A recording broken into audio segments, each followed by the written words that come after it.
जन्म विवाह मरण गति सोई, जहाँ जस लिखा तहाँ तस होई। टाइम्स ऑफ इंडिया का और बहुत सारी कंपनियों का सर्वे है हमारे इंडिया में 17% डिवोर्स ही हो रहे हैं जो अरेंज मैरिज है। लव मैरिज के जो केसेस हैं 72%। भारत सहित दुनिया के तमाम देशों में तलाक के आंकड़े लगातार बढ़ते जा रहे हैं।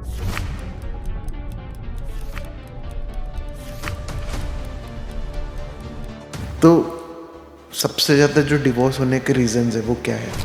मर्द कैसे सोचता है और एक फीमेल कैसे सोचती है। फैमिली वाले जैसे अभी दो लोग प्यार कर रहे हैं और फैमिली वाले इन्वॉल्व हो गए और वो बोल रहे कि मत करो ये लड़के से शादी।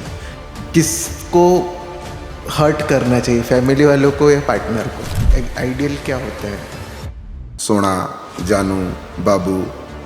एक हेल्दी मैरिज रोज के लाइफ में कैसी दिखती है? स्वैपिंग क्या? वाइफ स्वाइप के केस भी आ चुके हैं हमारे सामने। उसकी वाइफ उसके साथ, उसकी वाइफ उसके साथ, क्योंकि वहाँ आपका जो संबंध है ना वो दिल से नहीं है, वो दिमाग से है, इसलिए एक्सपेक्टेशन है। जहाँ दिल से संबंध हो जाते हैं ना वहाँ एक्सपेक्टेशन नहीं, वहाँ जिम्मेवारियाँ होती हैं। आजकल जो फॉल्स रेप केसेस की भी केसेस जो बढ़ रहे हैं वो भी यही रीजन से बढ़ रहे हैं। एक लड़का फंस गया था उस जाल पे, तो वो लड़की बाहर से थी कहीं से, तो हरियाणा में एक शादी की, उसके साथ 5 दिन रही, फिर दूसरी शादी दिल्ली में की, उसके साथ 5 दिन। अच्छा, इसके आधार कार्ड, पैन कार्ड सब, बहुत ही खूबसूरत लड़की को यूज़ किया जाता है। और सबसे बड़ी बात यह है कि वो लड़की किसी भी अपने पति के साथ, जिनके साथ लीगल शादी हुई है, किसी के साथ जो है तो इंटीमेसी नहीं बनाई, रिलेशन फिजिकल बनाई ही नहीं। ये बहुत अच्छे, सिर्फ उसको यूज़ किया जा रहा है। और इस तरह करके उसे 1 साल के अंदर 7 लोगों से शादी की।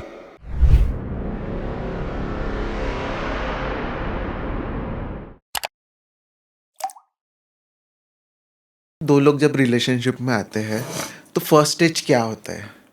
जब कोई भी रिलेशनशिप में आता है ना तो एक्चुअली वो बोलते हैं कि हमें प्यार है, हम प्यार करते हैं, हम लव है हमें, लेकिन एक्चुअली अट्रैक्शन अफेक्शन होता है। रिलेशनशिप की स्टार्टिंग ही अट्रैक्शन अफेक्शन से होती है। फिर जैसे उसमें कपल्स बोलते हैं नहीं मैं उसको प्यार करती हूँ, या मुझे प्यार हो गया है, इसके कारण लोग डिप्रेशन में चले जाते हैं, फ्रस्ट्रेशन में चले जाते हैं, सुसाइड करते हैं। एक्चुअली प्यार होता ही नहीं, प्यार किया जाता है। एग्जाम्पल के लिए आप अपनी मम्मी को प्यार करते हैं, आप अपने पापा को प्यार करते हैं, आप अपनी वाइफ को प्यार करते हैं, आप अपने बच्चों को प्यार करते हैं, राइट? तो प्यार होता नहीं है, प्यार किया जाता है। और प्यार आप उसी इंसान को कर सकते हैं जो व्यक्ति आपके लिए मरता हो, जो व्यक्ति आपके लिए जीता हो, जो व्यक्ति अपने जीवन का समर्पण आपके लिए किया हो। चाहे आपका कोई एम्प्लॉय हो सकता है या आपका घर का कोई भी पर्सन हो सकता है। रिलेशनशिप की जहाँ बात होती है वहाँ अट्रैक्शन अफेक्शन से शुरुआत होती है और स्वार्थ से शुरुआत होती है। कैसे? लाइक ये पैसे वाला है और ये सुंदर है, यहाँ से शुरुआत होती है। तो प्यार की परिभाषा अलग है, लव की परिभाषा, प्रेम की परिभाषा अलग है। फिर ये जो सोलमेट वाली जो फैंटेसी है कि, तो ये क्या रिलेशनशिप को फिर एक्चुअल में कहीं लेके जाती है या बस स्ट्रगल ही क्रिएट करते हैं? सोलमेट एक्चुअली कोई किसी का होता ही नहीं। सोलमेट आप अपने ही होते। ऐसा कोई इंसान आप एक बता दीजिए साइकोलॉजी के हिसाब से और प्रैक्टिकल भी, कोई एक इंसान आप बताइए कि उसका सोलमेट एकदम उसके जैसे हो। You are the best and you are the last. आपके जैसे कोई है क्या इस दुनिया में? नहीं है। और आपसे सुंदर कोई नहीं इस दुनिया में, क्योंकि आपके जैसे कोई और बनाया नहीं गया है। आप फर्स्ट हैं, आप लास्ट हैं। तो जब हम सोलमेट के एक्सपेक्टेशन रखते हैं अपनी लाइफ में तो एक्चुअली वहीं से परेशानी स्टार्ट होती है। ये पूरी दुनिया एडजस्टमेंट पर चलती है। चाहे रिलेशन की बात करें, चाहे फैमिली की बात करें, चाहे पॉलिटिक्स की बात करें, प्रैक्टिकल बात करें, स्पिरिचुअल बात करें, किसी भी पर भी बात करिए, तो अकॉर्डिंग टू साइकोलॉजी सोलमेट से रिलेटेड जब भी आप बात करते हैं तो वहाँ से प्रॉब्लम क्रिएट होती है। एंड अकॉर्डिंग टू साइकोलॉजी और स्पिरिचुअलिटी, जब आप हैप्पीनेस के सपने देखे रहते हैं, अपने जीवन के सुख के क्षण, सुख के समय की प्रतीक्षा करने लगते हैं, तो वहीं पर दुख स्टार्ट हो जाता है, क्योंकि वो चीज़ फुलफिल नहीं होने वाली है। तो आपके जीवन में क्या आने वाला है? दुख आने वाला है। और दुख कहाँ से स्टार्ट हुआ है? सुख की अपेक्षा से। आपने एक्सपेक्टेशन किसकी रखा है? सुख की, राइट? तो आपने दुख का बीज पहले ही बो दिया है। तो ये कैसे संभव है कि आप सोलमेट की बात कर रहे हैं? कोई किसी का सोलमेट नहीं है, आपको एडजस्ट करना पड़ता है। मर्द कैसे सोचता है और एक फीमेल कैसे सोचती है? साइकोलॉजी के अनुसार किसी भी मर्द को एक अच्छी पत्नी चाहिए जो सुंदर हो, और किसी भी लड़की को, किसी भी फीमेल को एक अच्छा पति चाहिए जो फाइनेंशियली स्ट्रांग हो। यहाँ से स्टार्टिंग होती है, राइट? अगर उसको हम दूसरे वे से देखें कि अभी जो रिलेशंस बनते जा रहे हैं, मैं मैच्योरिटी की बात कर रहा हूँ, आफ्टर 20-25, मैं टीनेज की बात नहीं कर रहा हूँ। वो रिलेशन आप देखेंगे कि रिलेशन आपसे कम आपके पैकेज से अधिक हो रहे हैं। अभी हमारे यहाँ जो सेंटर में केसेस आते हैं वो यही आते हैं कि मैंने तो इससे इसलिए अपने रिलेशन रखे थे क्योंकि इसका पैकेज 50 लाख रुपए का था और मेरा 25 लाख का था। रिलेशन में पैकेज कहाँ से आ गया? तो अभी जो रिलेशंस बन रहे हैं, हमारे यहाँ जितने भी केस आ रहे हैं प्री मैरिटल की, जो हमारे यहाँ काउंसलिंग आ रहे हैं, और पोस्ट मैरिटल में जो लोग आ रहे हैं हमारे यहाँ, उसमें प्रॉब्लम ही यहाँ होती है, स्वार्थ लगा हुआ है। यहाँ से प्रॉब्लम स्टार्ट होती है और यहीं से रिलेशन स्टार्ट होता है। दोनों चीज़ यहीं से होते हैं, बट लास्ट में बिगड़ जाता है। किसी भी कपल्स के दिमाग में ये बात नहीं आती है कि मैं एज ए वाइफ ट्रीट करूँगी और वो एज ए हस्बैंड ट्रीट करेगा, और हमारी लाइफ में जितना होगा, जितना मिलेगा, हम उसमें एडजस्ट करेंगे। ये नहीं सोच रहे हैं। फिर आइडियल वे क्या हुआ? आइडियल वे कुछ भी नहीं है। बेहतर है कि समर्पण की भावना से मैरिज लाइफ को एक्सेप्ट कर लो। इसको मैं एक स्पिरिचुअल वे पर बताता हूँ, अगर आप समझ पाएंगे तो। गोस्वामी तुलसीदास जी ने रामचरितमानस पे लिखा है, जीवन मरण जन्म विवाह मरण गति सोई, जहाँ जस लिखा तहाँ तस होई। जन्म, मृत्यु और विवाह, ये तीनों तो गर्भ में ही लिख दिए गए हैं। आप में जन्म होने से पहले आपकी डेथ फिक्स है, जन्म होने से पहले आपकी मैरिज फिक्स है, और जन्म होने से पहले आपका जन्म फिक्स है कि आपका ऑटो में जन्म होगा, ट्रेन के डिब्बे पे होगा, हॉस्पिटल पे होगा या घर पे होगा, राइट? फिर इन तीनों पर तो आपका कुछ बस चलने वाला नहीं है। सेम यही चीज़ साइकोलॉजी बोलती है कि जब आप ज़बरदस्ती किसी दूसरे पर्सन को पाना चाहते हैं या वो पर्सन आपको पाना चाहता है, तो कैसे सोल मिलेंगे, कैसे रिलेशन बेहतर होंगे? क्योंकि आपके समर्पण की भावना ही नहीं है, आप समर्पण करना ही नहीं चाहते हैं। आप सिर्फ उसके पैकेज को देख करके शादी करना चाहते हैं, उसके एजुकेशन को देख के, उसकी क्या गाड़ी यार, क्या लेविश लाइफ यार, क्या हैंडसम बंदा है। हम ऐसे, हमारे पास ऐसी बातें आती है। रिलेशन की स्टार्टिंग स्वार्थ से होती है और वो जा करके सब कुछ नष्ट करने वाली होती है 2-3 साल पर। बहुत हाई लेवल पर इसके कारण है डिवोर्स केस हो रहे हैं। आइडियल क्या होता है एक रिलेशनशिप? अकॉर्डिंग टू साइकोलॉजी, जो अभी टेक्निकल दुनिया चल रही है, इसमें सिर्फ 20-25% ही वीमेन और मेल बचे हुए हैं जिनका इमोशनल कनेक्ट काफ़ी अच्छा एक दूसरे से होता है। अभी कनेक्टिविटी नहीं है, अभी सभी फाइनेंस और लेविश लाइफ पर जा रहे हैं। स्टेबिलिटी की ओर कोई नहीं जा रहा। लोगों को स्टेबिलिटी पता ही नहीं है।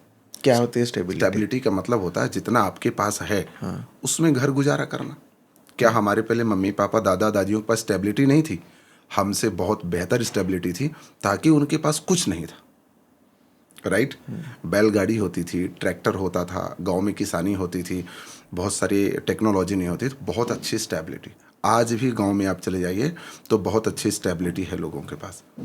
जिसके पास जितनी अधिक आधुनिक चीज़ें आ चुकी हैं, उनके लाइफ में स्टेबिलिटी ही नहीं। वो स्टेबिलिटी का मतलब ही नहीं जानते। रिलेशनशिप में जैसे 2 कपल होते हैं, तो क्या होता है कि कोई बोलता है कि शादी लेट होनी चाहिए, रिलेशनशिप को मैच्योर्ड होने दो फिर शादी करेंगे। कोई बोलता है कि इफ़ हम दोनों साथ में रिलेशनशिप में, तो हमने शादी कर लेनी चाहिए। तो क्या सही है और क्या गलत है? किसी व्यक्ति की जब बहुत अधिक मैच्योरिटी और अच्छाइयों के बारे में आप जानने की कोशिश करते हैं तो उसके अंदर कमियां निकलने लगती हैं, और जब कमी बहुत सारी निकल जाती है तो रिलेशनशिप बहुत दिन नहीं चलता, भले ही आप 10 से 15 साल रिलेशन में रह चुके हो, और वो रिलेशनशिप शादी तक नहीं जाता है, उसके पहले ही टूट जाता है। तो बेहतर यह है कि शादी तो आपकी उसी से होने वाली है जिससे डेस्टिनी ने फिक्स करके रखा है, तो उससे 1-6 महीने का रिलेशनशिप होता है, उसके बाद आप शादी कर लेना चाहिए। और अगर शादी होने वाली नहीं है तो वो शादी होगी नहीं, चाहे वो भले ही रिलेशन आपका 15 साल 20 साल हो चुका हो। तो स्टेबिलिटी का वेट नहीं करना चाहिए। आपका प्रॉपर पर्सन आपको अगर मिल गया है, आपके योग्यता के अनुसार मिल गया है, तो आपको एक्सेप्ट करके शादी करना चाहिए। ये बहुत अच्छा है। इसके आगे अगर आप जाते हैं और आफ्टर 30 तो जाते हैं तो कोई मतलब ही नहीं है। सो बेहतर है कि अगर 25 और 28 के बीच में मैरिज करें, चाहे वो लड़का हो चाहे लड़की हो, बहुत अच्छा है। आपने वैसे बात तो काफ़ी सही की थी, बट लोग यूजुअली कैसे कैलकुलेटिवली डिसीजन लेते कि मैं ज़िंदगी भर ये पर्सन के साथ काटने वाला हूँ। क्या इसके फाइनेंसेस अच्छे हैं, क्या फैमिली अच्छी है, क्या ये सब, ये ना बहुत सारी चीज़ कैलकुलेट करना स्टार्ट कर देते, लड़के भी और लड़कियाँ भी। इसके कैलकुलेशन कभी सही हो ही नहीं सकते हैं, क्योंकि आपके जीवन में जो सुख और दुख लिखा हुआ है वो तो भोगना है आपको। मैं स्पिरिचुअल वे पर बात कर रहा हूँ, भगवत गीता की बात कर रहा हूँ। जो भी आपके प्रारब्ध के मतलब पिछले जन्मों के किए हुए कर्म है, उसका सुख और दुख तो भोगना है। आपका कैलकुलेशन क्या चलेगा जब पूरी सृष्टि का कैलकुलेशन एक बड़े लेवल पर चल रहा है। हर एक व्यक्ति के जीवन में उतार चढ़ाव और सुख और दुख की परिभाषा चल ही रही है, तो आप उसे कैसे कैलकुलेट कर सकते हैं? कैलकुलेट कर ही नहीं सकते हैं आप। समझ रहे हैं मेरी बात? अपना फाइनेंशियल कैलकुलेशन कर सकते हैं, वो भी बिगड़ जाता है, और अच्छे अच्छे लोगों का फाइनेंशियल कैलकुलेशन बिगड़ जाता है। वहाँ पर सिर्फ आपको स्टेबिलिटी अपनी वाइफ के साथ अगर ये रखना है कि मुझे इसी पर्सन के साथ लाइफ टाइम गुजारना है, तो उसके लिए समर्पण होना चाहिए। चाहे सुख हो और चाहे दुख हो, मैं वैसे ही रहूँगा या मैं वैसे ही रहूँगी और सपोर्ट करूँगी। अभी सपोर्ट नहीं करते। आपकी लाइफ में कुछ गलत हो जाए तो आपकी वाइफ आपके मायके को सपोर्ट करने लगती है, सभी शिकायतें मायके में चली जाती हैं, आपके पास कुछ रह ही नहीं जाती। तो फिर करनी चाहिए कि नहीं करनी चाहिए? उन्होंने शादी करना चाहिए, क्यों नहीं करनी? नहीं, मायके में शिकायतें कभी नहीं, नेवर।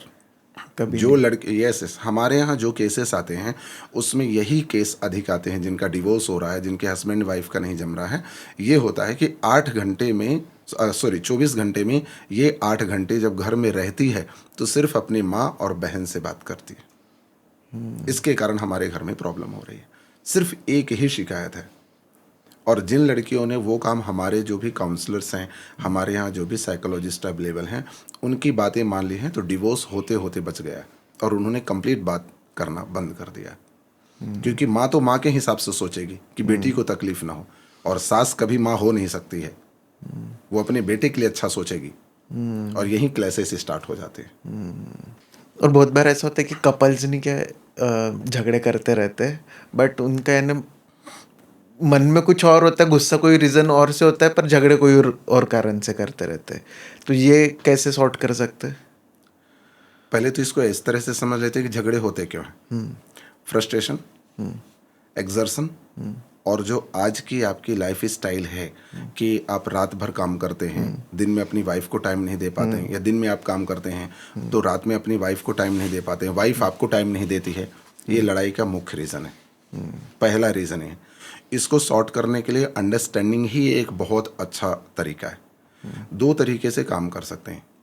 पहला कि आप 80 साल जीना चाहते हैं तो आपको दिए हुए टाइम पर काम करना चाहिए, मतलब मॉर्निंग 6 to 6। आप 40 साल जीना चाहते हैं लेकिन आपकी इनकम बहुत अच्छी हो जाएगी, तो आप दिन में सुबह 6 बजे से शाम को 6 बजे तक सो जाइए, दिन को रात बना दीजिए और रात को दिन बना लीजिए, लेकिन आपकी उम्र कम हो जाएगी। क्योंकि फ्रस्ट्रेशन से एज कम होती है, बॉडी तकलीफ होती है, बॉडी पेन होता है, इलनेसेस होते हैं, बीमारियां होती हैं, वो हो सकता है।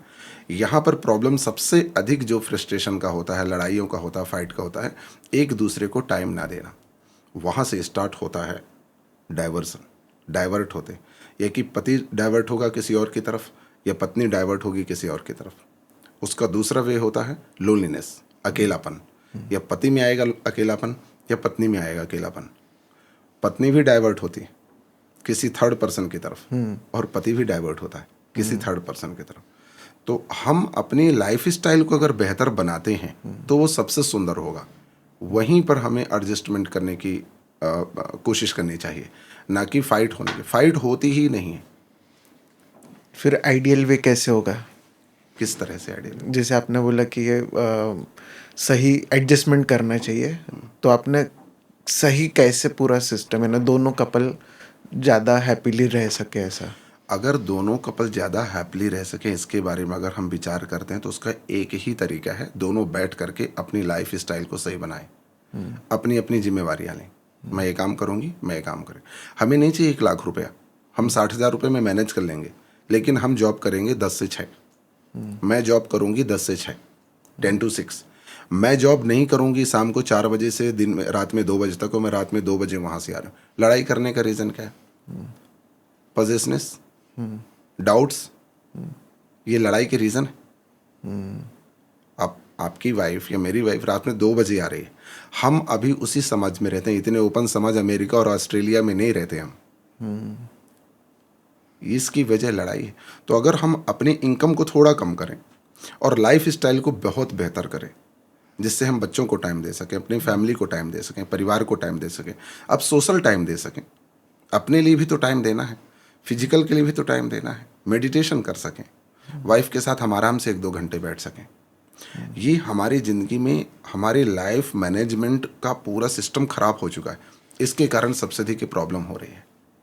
जैसे पैसों की कमी, फिर जैसे कुछ ना कुछ एम्बिशियस तो रुक ही जाता है, जैसे फॉरेन ट्रिप जाना है या कहीं घूमने जाना है, कहीं कुछ खरीदना है, महंगे बैग्स खरीदने, तो ये सब चीज़ें तो फिर ऐसे कि कम पैसे ये डिससेटिस्फेक्शन भी लेके आती है।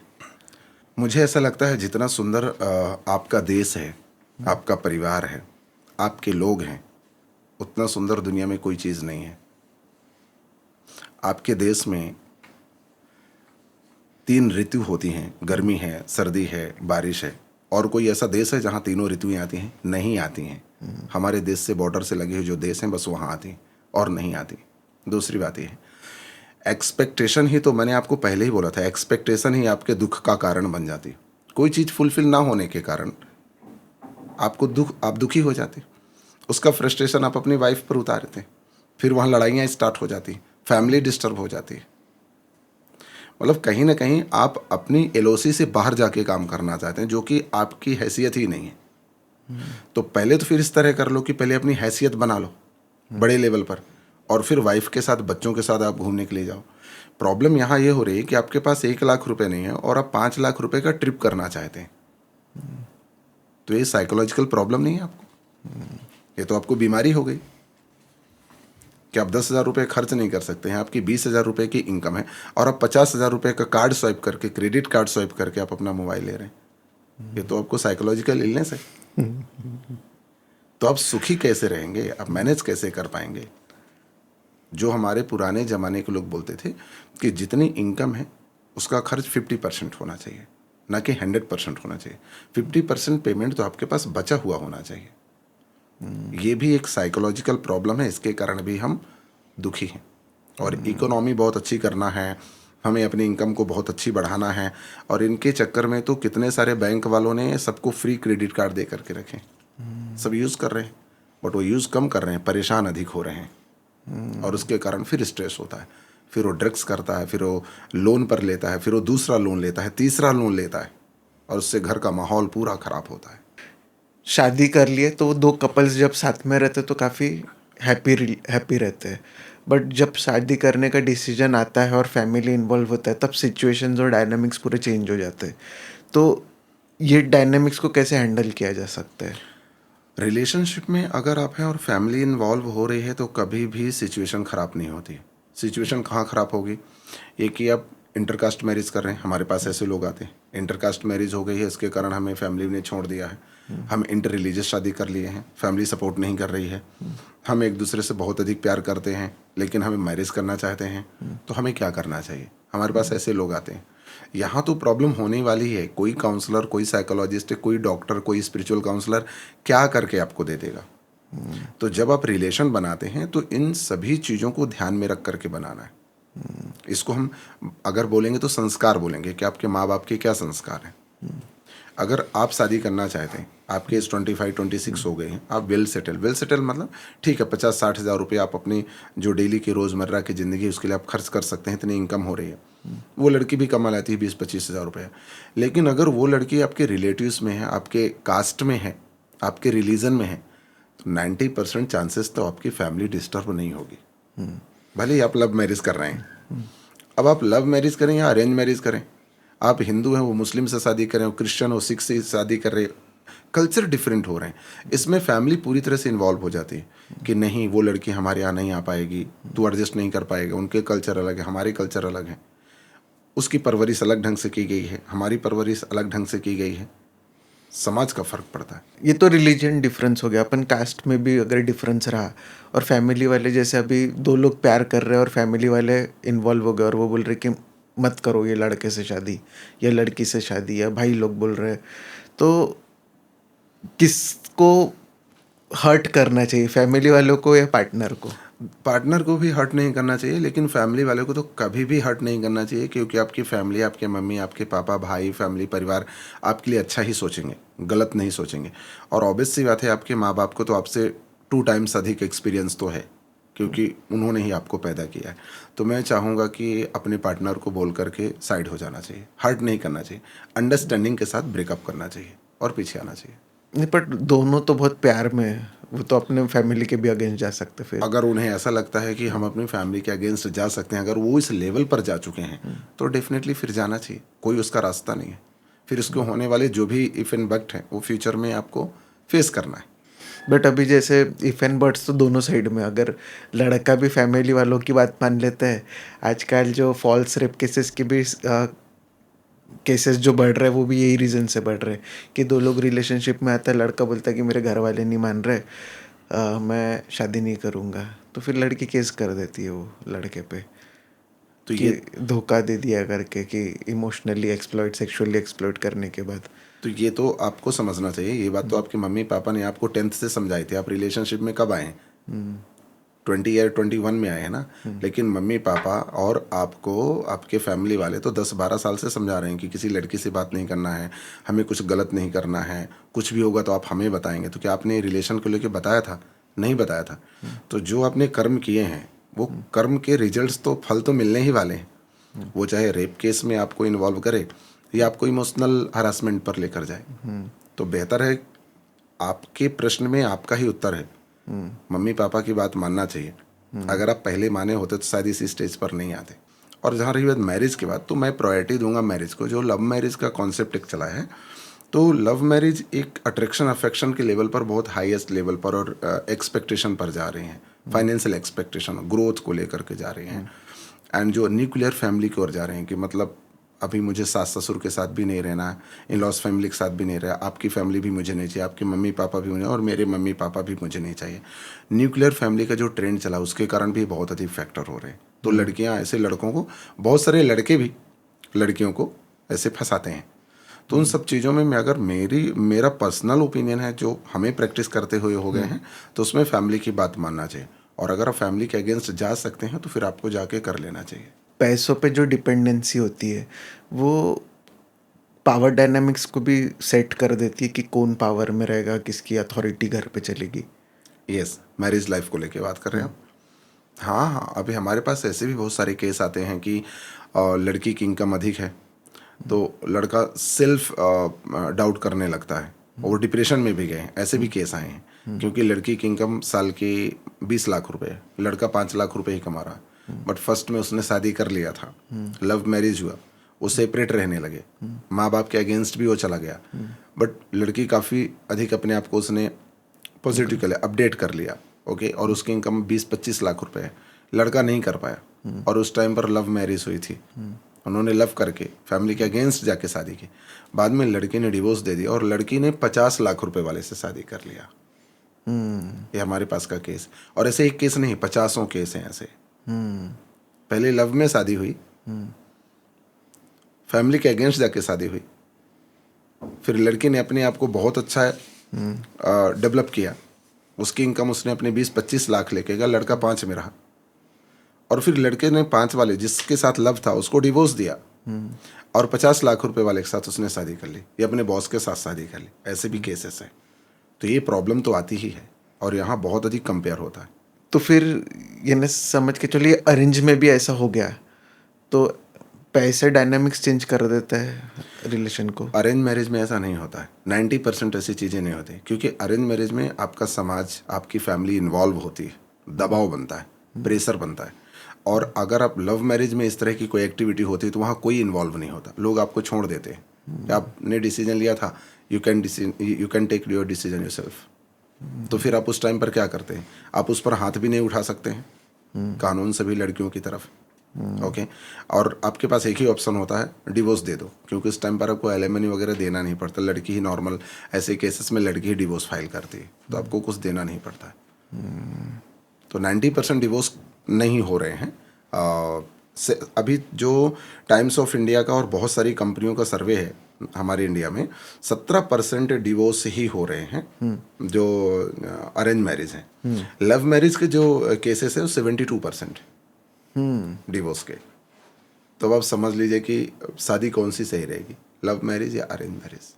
जैसे अरेंज मैरिज में कितने परसेंट डिवोर्स जो होते हैं वो फैमिली के कारण होते हैं? 17%। फैमिली के कारण। अरेंज मैरिज में अगर कोई डिवोर्स हो रहे हैं तो फैमिली डिस्प्यूट के कारण ही हो रहे हैं। हस्बैंड वाइफ में कोई 1-2% होगा। मुझे आज तक मेरे पास कोई केस नहीं आया। सास के कारण, ससुर के कारण, देवरानी के कारण, जेठानी के कारण, देवर के कारण, ओनली अधिक से अधिक प्रॉपर्टी, पर्सनल नहीं होते। नेवर। जो ये कपल्स है जिनका फैमिली के कारण डिवोर्स होने के स्टेज पे है, तो उन्होंने फिर क्या एक्शंस लेने चाहिए? ऑब्वियस सी बात है, फैमिली से डिसीजन ले करके और उन्हें सेपरेट होना चाहिए। अगर डिवोर्स होने की बारी आ रही है, जिस मैरिज को हमने अरेंज मैरिज किया है, फैमिली की परमिशन से लिया है, समाज की परमिशन से लिया है, और अगर डिवोर्स की बारी आ रही है, तो उस टाइम पर फिर उन दोनों को सेपरेट हो जाना चाहिए। सेपरेट मीन्स हस्बैंड वाइफ अलग हो जाए, फैमिली से अलग हो जाए और फैमिली अलग रहे। ये सबसे सही तरीका रहेगा। डिवोर्स नहीं लेना चाहिए, क्योंकि वो डिवोर्स आप दोनों के कारण नहीं हो रहा है, किसी थर्ड पर्सन, फोर्थ पर्सन के कारण हो रहा है। तो फिर आपको सेपरेट, फैमिली से सेपरेट हो जाना चाहिए। अभी जैसे सास बहू का झगड़ा है, चल रहा है, तो पति ने अपने बीवी की साइड लेनी चाहिए या बेटे ने अपनी माँ की? दोनों साइड लेना चाहिए, जो सही है। अगर माँ की गलती है तो माँ को प्यार से समझाने थी, मम्मी आपने यहाँ पर मिस्टेक किया था। हमारे यहाँ ऐसे भी केस आते हैं, तो उस टाइम पर हम मम्मी लोगों को, उनके मदर इन लॉ को बुलवाते हैं और उनकी काउंसलिंग करते हैं और उनकी गलतियाँ बहू के सामने बताते हैं। और बट वो फेस से एक दूसरे से नहीं मिलाते। हम बोल देते हैं आप एक दूसरे की तरफ देखना मत, मुझे बताइए आप। और वही सेम गलती हम बहू को बताते हैं जहाँ आपने मिस्टेक। रीज़न क्या है सर? जनरेशन गैप है, एक्सपेक्टेशन गैप है, एजुकेशन गैप भी है। अब पहले के हमारी मम्मी दादी लोग इतनी पढ़ी लिखी नहीं होती थी। आजकल की सभी लड़कियां पढ़ी लिखी होती हैं। मतलब 90% तो पढ़ी लिखी हैं आजकल। पहले 10% पढ़ी लिखी होती थी, आज 90% पढ़ी लिखी है। आज भी 10% नहीं पढ़े। तो जनरेशन गैप में प्रॉब्लम तो आएगी, एक्सपेक्टेशन गैप में प्रॉब्लम है, एजुकेशन गैप में प्रॉब्लम। अगर आपका एजुकेशन नहीं तो आप कुछ चीज़ नहीं समझ पाएंगे। जनरेशन गैप है, न्यू टेक्नोलॉजी, नई चीज़ ज़िंदगी जीने का सहारा है। और डिज़ायर्स तो पूछिए मत, हर तरफ हर किसी के डिज़ायर्स हैं, चाहे वह बहू के हों, चाहे बेटे को हों, चाहे नाती को हों, चाहे पोते के हों। तो प्रॉब्लम्स तो आती है। तो जब खड़े होने की बात आए तो मम्मी को भी प्रॉपर तरीके से बताना चाहिए और वाइफ को भी प्रॉपर तरीके से बताना चाहिए। आप सिर्फ मम्मी की तरफ खड़े हो गए हैं, आप सिर्फ वाइफ की तरफ खड़े हो गए हैं, तो वो एकदम सही नहीं है, क्योंकि वो आपकी माँ है और एक माँ को छोड़ के आई। दोनों सिचुएशन बहुत गंभीर होती। तो उस टाइम पर सही क्या है और गलत क्या है, इसने बोल दिया तो उसको जाके डांटना नहीं चाहिए। दोनों को सामने ला करके बोलो कि मम्मी ये ऐसा बोल रही थी, तो मम्मी बता देगी नहीं ऐसा नहीं ऐसा है। जब 1-2 बार आपकी माँ को पता चल जाएगा कि मेरा बेटा बहू के सामने ही मुझसे क्वेश्चन करेगा, और 1-2 बार आपकी वाइफ को पता चल जाएगा कि हस्बैंड मेरा मेरी सास के सामने खड़े करके पूछेगा, तो वो दोनों आपको बातें बताना बंद कर देंगे, जो गलत बातें। क्योंकि उसने क्या बताया कि सर ये बेटा ये आधी गिलास खाली रखी थी यहाँ पर, और बीबी ने क्या बताया ये आधी गिलास भरी रखी थी। बातें एक ही हैं, अर्थ आपको 2 अलग बताए गए, आप कंफ्यूज हो गए, तो आप किसकी तरफ खड़े होंगे? सो बेहतर है कि दोनों तरफ जो सही है। मम्मी आपकी मिस्टेक थी, प्लीज़ थोड़ा ध्यान दीजिए। यहाँ पर आपकी मिस्टेक थी, प्लीज़ आप ध्यान दीजिए। क्लियरिटी बहुत ज़रूरी है, बोलना बहुत ज़रूरी है। हम बोलते नहीं, जैसे बोलते हैं ना, बहुत बोलो मत, गलत चीज़ मत बोलो। लेकिन अगर सही चीज़ है और वहाँ पर जज आपको बनाया गया है, तो आपको बोलना है बहुत ही पोलाइट, सोच समझकर। बट एक नेचुरल इंस्टिंक्ट भी आने लग जाती है ना, कि जैसे लड़के की मम्मी है और बहू आई है, तो वो बोलती है कि ये मेरा किचन है, मैं सामान इधर रखती हूँ, ऐसा रखती हूँ, वैसा रखती हूँ, now you have to adjust. तो उसमें फिर उनको भी फिर और एक और चीज़ होती है कि टोकना होता है कि ये है, आप इनके पैर पड़ो, पानी उठा के लेके जाओ, भले वो भी लेके जा सकती है, उसके भी ध्यान में है, बट जब सास कंटिन्यूस बताते रहती है कि आप लेके जाइए, ग्लास लेके जाइए, आप प्लेट नाश्ता लेके आइए, ये कर दीजिए, सुबह चाय आ रही तो चाय बता रहे, कभी कभी ऐसा होता है कि वो खुद भी करना चाहते हैं बट उनको कंटिन्यूस अगर कोई बता रहा है तो वो चीज़ भी एक क्लैशेस में कन्वर्ट हो जाती है। तो हर व्यक्ति की अपनी एक पर्सनालिटी होती है और दूसरा पर्सनालिटी के साथ होता है संस्कार। आप किसी को बार बार पोक करके उससे वो काम नहीं करा सकते हो। अगर उसके संस्कार में है तो बराबर अपनी जिम्मेवारी के साथ वो काम कर लेगा या कर लेगी, चाहे वो आपकी माँ हो चाहे आपकी वाइफ हो। ओके, अब आप उसे जबरदस्ती कराने की कोशिश करेंगे तो वो नहीं कर पाएगी। और अगर उसके संस्कार में नहीं है तो वो पैर पड़ने की बात हो, नमस्ते करने की बात हो या कुछ भी काम करने की बात हो, वो नहीं करेगी। दैट्स वाई जब हम हमारे पहले या अभी भी जो मैरिज होती है, अरेंज मैरिज होती है, तो पूरी फैमिली से बैकग्राउंड ले लिया जाता है, पूरी रिपोर्ट निकाली जाती है। वो लड़की कैसी है, उनका संस्कार कैसा है, उनका समाज कैसा है, मम्मी पापा कैसे हैं, माँ बाप पढ़े लिखे हैं क्या। लड़की का एजुकेशन बाद में पूछा जाता है अरेंज मैरिज में, माँ बाप पढ़े लिखे हैं क्या, उनके फादर क्या करते थे, उनकी मम्मी क्या, नहीं उनकी मम्मी प्रिंसिपल थे, उनके फादर बैंकर थे। आदमी वहाँ से दिमाग लगा लेता है। समझ रहे मैं कि मतलब ये जो बीज है, ये जो छोटा पौधा है ना, ये इस पेड़ का है। वो पेड़ कैसा है, बहुत बड़ा है, बहुत मीठा है, तो उसका बीज तो मीठा ही होगा सर। उस बीज से जो फल निकलेंगे वो मीठे होंगे। ये हमारे जो प्राचीन कल्चर है, जो अरेंज मैरिज की देन है। जब हम लव मैरिज पर आते हैं, ये प्रॉब्लम कहाँ आती है, लव मैरिज पर। 90% लव मैरिज पर। क्यों? क्योंकि उस लड़की ने कभी भी आपको एक गिलास पानी नहीं दिया। पानी किसने दिया है, आपने दिया है। सोना, जानू, बाबू, आपने पानी, उसको आदत नहीं है ना पानी देने की, और आपका रिलेशन भी 10 साल का हो गया है। तो आप क्या एक्सपेक्ट करते हो कि वो लड़की शादी के बाद आपकी माँ को पानी देगी, माँ को प्रणाम करेगी, पैर छुएगी, किचन साफ करेगी या बर्तन धोएगी? आप ये एक्सपेक्ट कर रहे हैं जिसको आपने पानी दिया हो, उसने कभी आपको नहीं दिया। तो ये तो एक्सपेक्टेशन ही आपकी गलत है। कभी कभी रिलेशनशिप में ऐसा भी होता है कि फैमिली मेम्बर्स को ज़्यादा इम्पोर्टेंट दे देते हैं और अपने पार्टनर को कम देना शुरू हो जाता है, तो इससे कुछ प्रॉब्लम्स भी क्रिएट होती है। 3 तरह के बॉयज़ होते हैं हमारे इंडिया में, जो अभी तक मेरा पर्सनल सर्वे है, जो हम हिस्ट्री रखते हैं उसके हिसाब से। Self boys, mama's boy, babies boy. Right. जो मम्मास बॉय है वो सबसे अधिक अपनी माँ को सपोर्ट करता है, भले ही आपकी लव मैरिज हुई है। बेबीज बॉय है वो वाइफ को सपोर्ट करेगा, लव मैरिज हो या अरेंज मैरिज हो, वो फैमिली को सपोर्ट नहीं करेगा। एक होता है सेल्फ बॉय, वो अपने आप को सपोर्ट करता है। अपने आप को सपोर्ट करने का मतलब जो सही है जो गलत है, वो दोनों चीज़ों को प्रॉपर तरीके से रखता है। वहाँ पर रिलेशन ख़राब होने के कोई चांसेस नहीं होते हैं, क्योंकि वो बहुत हाई स्पीड पर और on the time, on spot वो डिसीजन ले सकता है कि मम्मी आपका नहीं जम रहा, हम दोनों अलग हो जाते हैं। आपका नहीं जम रहा है, आप हमें डिवोर्स दे दो। ऑन स्पॉट वो डिसीजन लेता है। बट जब मम्मास बॉय और बेबीस बॉय होता है, वो डिसीजन नहीं ले पाता, उससे क्लासेस बहुत अधिक हाई लेवल पर होते हैं। और जब एंगर वाला सिचुएशन होता है, कोई पर्सन गुस्से में हो, तो वो टाइम पे कैसे एक्ट करना चाहिए? अगर कोई, आप स्वयं अगर गुस्से में है तो नहीं बोलना चाहिए, और अगर सामने वाला आपका पार्टनर या कोई भी व्यक्ति गुस्से पे, तो आपको कुछ नहीं बोलना चाहिए। पहला तो सूत्र ही है, आप कुछ मत बोलो। आप वही बात बोलो। उस व्यक्ति को आप डांट भी सकते हैं, उस व्यक्ति को आप बहुत अच्छे से सुना भी सकते हैं, लेकिन करीब 1-2 घंटे के बाद आप तुरंत सुनाएंगे, बहुत ही अच्छी बात बोलेंगे, और सामने वाला व्यक्ति अगर बहुत हाई लेवल पर उसका एंगर है, गुस्सा है, तो वो उस टाइम पर आप कुछ मत बोलो, शांत रहो। ये सबसे अच्छा तरीका है। उसे उसकी हालत पे छोड़ दो, या कि टॉपिक चेंज कर दो। सामने वाले को गुस्सा तो उसे टॉपिक चेंज कर दो कि ठीक है आप ऑफिस चले जाओ, ये ले लो। उसने जो मिस्टेक की है, वो जिसके कारण गुस्सा है, हम उस पर कोई बात ना करें। ये सबसे पहला है कि फिर आप शांत रहें। और अगर आपको गुस्सा आएगा तो आप किसी को कुछ भी मत बोलो। ब्रीदिंग एक्सरसाइज कर लो, थोड़ा रनिंग करके आ जाओ, स्कीपिंग कर लो 100 टाइम्स, आपको गुस्सा तुरंत उतर जाएगा। एनर्जी जब बाहर नहीं जाती है, जो निगेटिव एनर्जी हमारी बॉडी में है, जब वो बाहर नहीं निकलती तो फ्रस्ट्रेशन बन के निकलती है। और एनर्जी जनरेट तो होती है। एग्जाम्पल के लिए कि अगर हम यूरिन नहीं चाहते हैं, कंटिन्यू होल्ड करके रखते हैं, जो कि वो नेगेटिव एनर्जी है, और जो उसकी पॉजिटिव एनर्जी है वो तो हमारे ब्लड में सर्कुलेट हो गई। नेगेटिव जो पानी हम पीते हैं उसका 75% वाटर यूरिन से बाहर जाता है, उसको आप रोक देंगे तो क्या होगा? बीमारी होगी। उसी तरह हमारे बॉडी में जो एनर्जी बनती है, नेगेटिव एनर्जी, उसको एक्सरसाइज करके, रनिंग करके, प्राणायाम करके, सूर्य नमस्कार करके आपको बाहर निकालना चाहिए, जो कि पसीने के माध्यम से, स्वेट के माध्यम से बाहर निकलता है।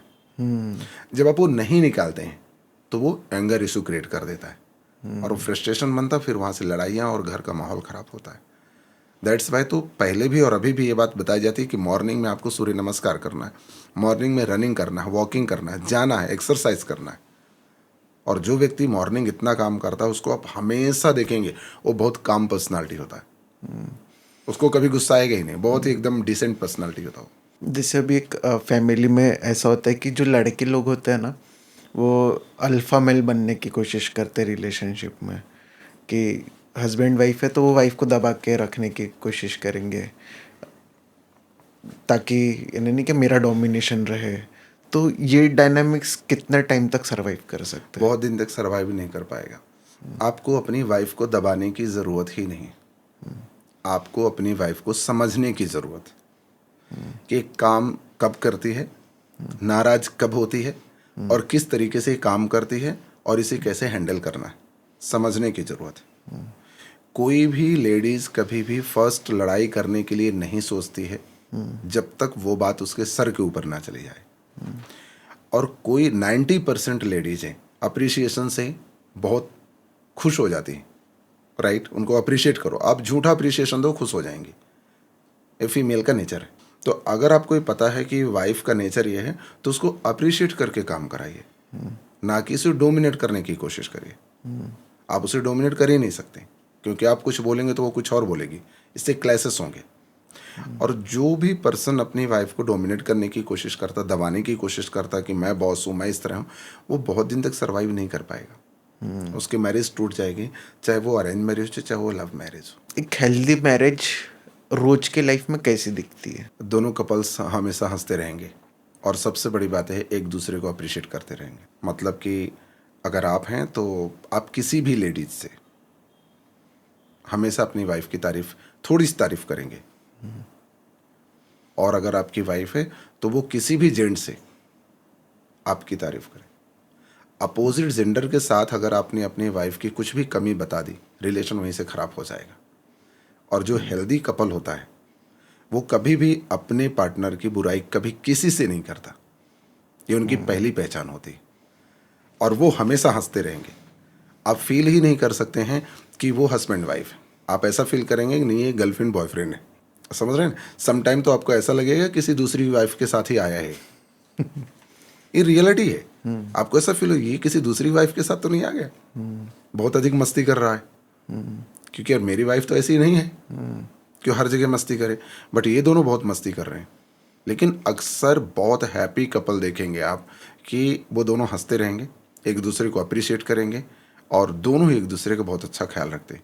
ये चीज़ें दिखती हैं बट हम देख नहीं पाते हैं, शायद समझ नहीं पाते। यही अनरियलिस्टिक एक्सपेक्टेशंस भी क्रिएट करने लग जाते हैं ना, कि वो देखो वो कपल कितना खुश है, हैप्पी है।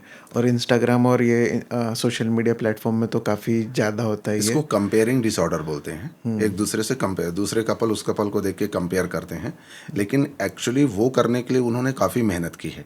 आपको भी मेहनत करनी चाहिए, और मेहनत किस चीज़ की है? सिर्फ अंडरस्टैंडिंग बढ़ानी चाहिए, आपसी अंडरस्टैंडिंग बढ़ानी चाहिए। आप अपने पार्टनर की फीलिंग्स को समझ सको, उसकी भावनाओं को समझो, उसके काम, उसके फ्रस्ट्रेशन को समझो, और आपका पार्टनर अपने पार्टनर आपकी फीलिंग्स को समझे, रिलेशन ऑटोमेटिक बढ़ती है। रही बात इंस्टाग्राम एंड फेसबुक में जो कपल्स, अभी मैं एक आपको इंसिडेंट बताता हूँ जिसके कारण घर में बहुत बहुत बहुत खतरनाक तरीके से लड़ाइयाँ हो रही हैं, और हमारे यहाँ कपल सभी आ रहे हैं। आपने देखा होगा इंस्टाग्राम पे बॉयज़ वीडियो बनाते हैं, लड़के वीडियो बनाते हैं, और वो किसकी तरफ से बनाते हैं पता है? लड़कियों की तरफ से। पतियों को समझना चाहिए, वाइफ तो इतनी सुंदर होती है, और वाइफ की फीलिंग्स को नहीं समझ पाते हैं पति, समथिंग वो बनाते हैं। आप बहुत सारी रील्स देखें, 90% आजकल मैरिड वीमेंस वही देख रही हैं। और उन वीमेंस को लगता है कि ये तो भगवान है, ऐसा मेरा पति चाहिए। लेकिन उन लड़कियों को ये पता नहीं है कि इसका और इसकी वाइफ कभी नहीं जमता है। ये सिर्फ पॉडकास्टिंग करता है और ये वीडियो बना करके डाल देता है। मेरी बात समझ रहे हैं ना? कभी वो अपनी वाइफ के साथ वो वीडियो नहीं बना सकता है। और जितना वो आपको ज्ञान देने की कोशिश कर रहा है ना कि लड़कियां तो एकदम देवी होती हैं, पति की इज्जत करना चाहिए, वाइफ की इज्जत करना चाहिए, पति लोग अपनी पत्नी को नहीं समझते, इसके कारण ये परेशानी होती है, वो कभी ये सेंटेंस अपनी पत्नी के सामने नहीं बोल सकता है। वो सिर्फ पैसे कमाने का एक तरीका है। और वो देख करके बहुत सारी लड़कियां अपने जो है तो पतियों को, हस्बैंड को बहुत अधिक परेशान कर रही हैं कि तुम्हें तो ऐसा करना चाहिए, तुम्हें तो ऐसा करना चाहिए, तुम्हें तो ये करना चाहिए, तुम्हें तो वो करना चाहिए, उस इंस्टाग्राम पे मैंने देखा, उस रील पर मैंने देखा। इनफैक्ट अगर जब उनकी लड़ाई होती है ना, तो वही वाली रील ना वो पति को भेज देती फिर वो पति देखता है।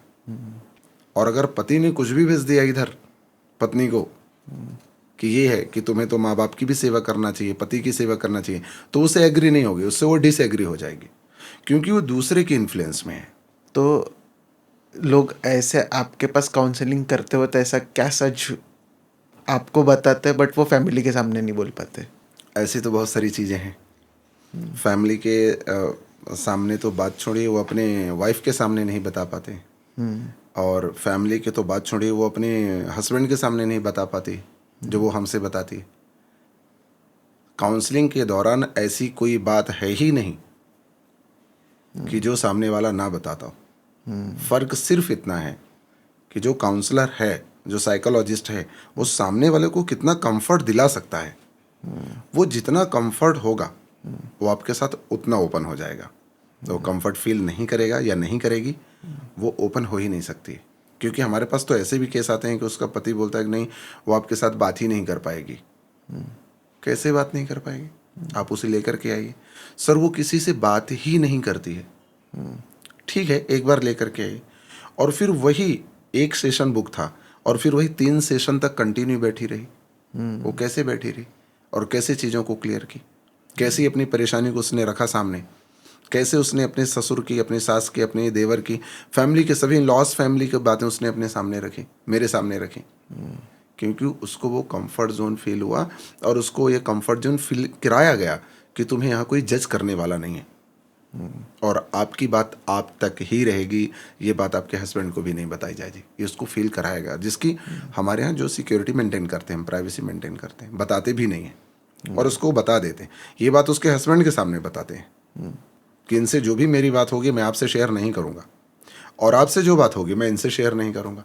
जब वो कंफर्ट जोन उनको मिलता है, और हमारे कंसर्न फॉर्म होता है, कंसर्न फॉर्म फिल करना है, आपको सिग्नेचर करना है, उस पर लिखा होता है अगर हमारी बात कहीं से भी आपके बाहर जाती है तो आप हमारे ऊपर कोई भी केस कर सकते हैं। हम रेडी हैं उस चीज़ के लिए। हस्बैंड को भी पता चलती है तो यू कैन केस।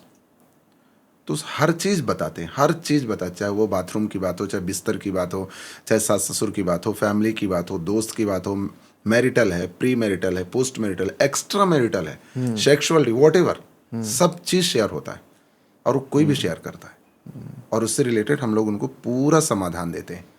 ये गलत है, ये सही है, इसे ऐसा करिए, इसमें और अच्छा आप कर सकते हैं। तो फिर आप इंडिविजुअल सॉल्यूशन देते हो या couple, as a couple? As a couple, जहाँ जिसकी नीड रही, एज ए कपल भी सोल्यूशन देते हैं, इंडिविजुअल सोल्यूशन भी देते हैं। फर्स्ट हम रूटीन, एक्चुअली लड़ाई सबसे अधिक अभी इन चीज़ों पर हो रही है कि जो वाइफ है वो काफ़ी देर तक सोती रहती है, एक्टिव नहीं है, फैट अधिक हो गई है, मोटापा अधिक हो गया है, सेक्सुअल एक्टिव नहीं है, इसके कारण भी प्रॉब्लम हो रही है। 9 बजे तक सोती रहती है तो मम्मी पापा सब नाराज़ होते हैं, ब्रेकफास्ट टाइम से नहीं मिलता, मोबाइल स्क्रीनिंग टाइम अधिक हो गई है, टीवी अधिक चल रही है, मूवी अधिक देख, नेटफ्लिक्स अधिक चल रहा है। इन सब चीज़ों से तो हम इंडिविजुअल भी देते हैं, कपल्स को भी देते हैं, डेली रूटीन भी बनाते हैं, और टारगेट भी देते हैं कि आपको अपना वेट 3 महीने में 10 kg कम करना है। और अगर आपने उतना किया तो हमारे यहाँ एक सेशन फ्री रहेगा, हम वो 2000 रुपये भी उनको फ्री दे देते हैं। तो अगर किसी की लाइफ में चेंजेस आ गए तो वो 2000 रुपये हम माइनस करते हैं, बट वो कपल हमें 10 लोगों से इंट्रोड्यूस करा देता है, तो हमारा एडजस्ट हो जाता है, बट उन्हें तो काफ़ी हैप्पीनेस फील होता है। तो सबसे ज़्यादा जो डिवोर्स होने के रीजंस है वो क्या है? डिवोर्स होने के डिफरेंट रीज़न है।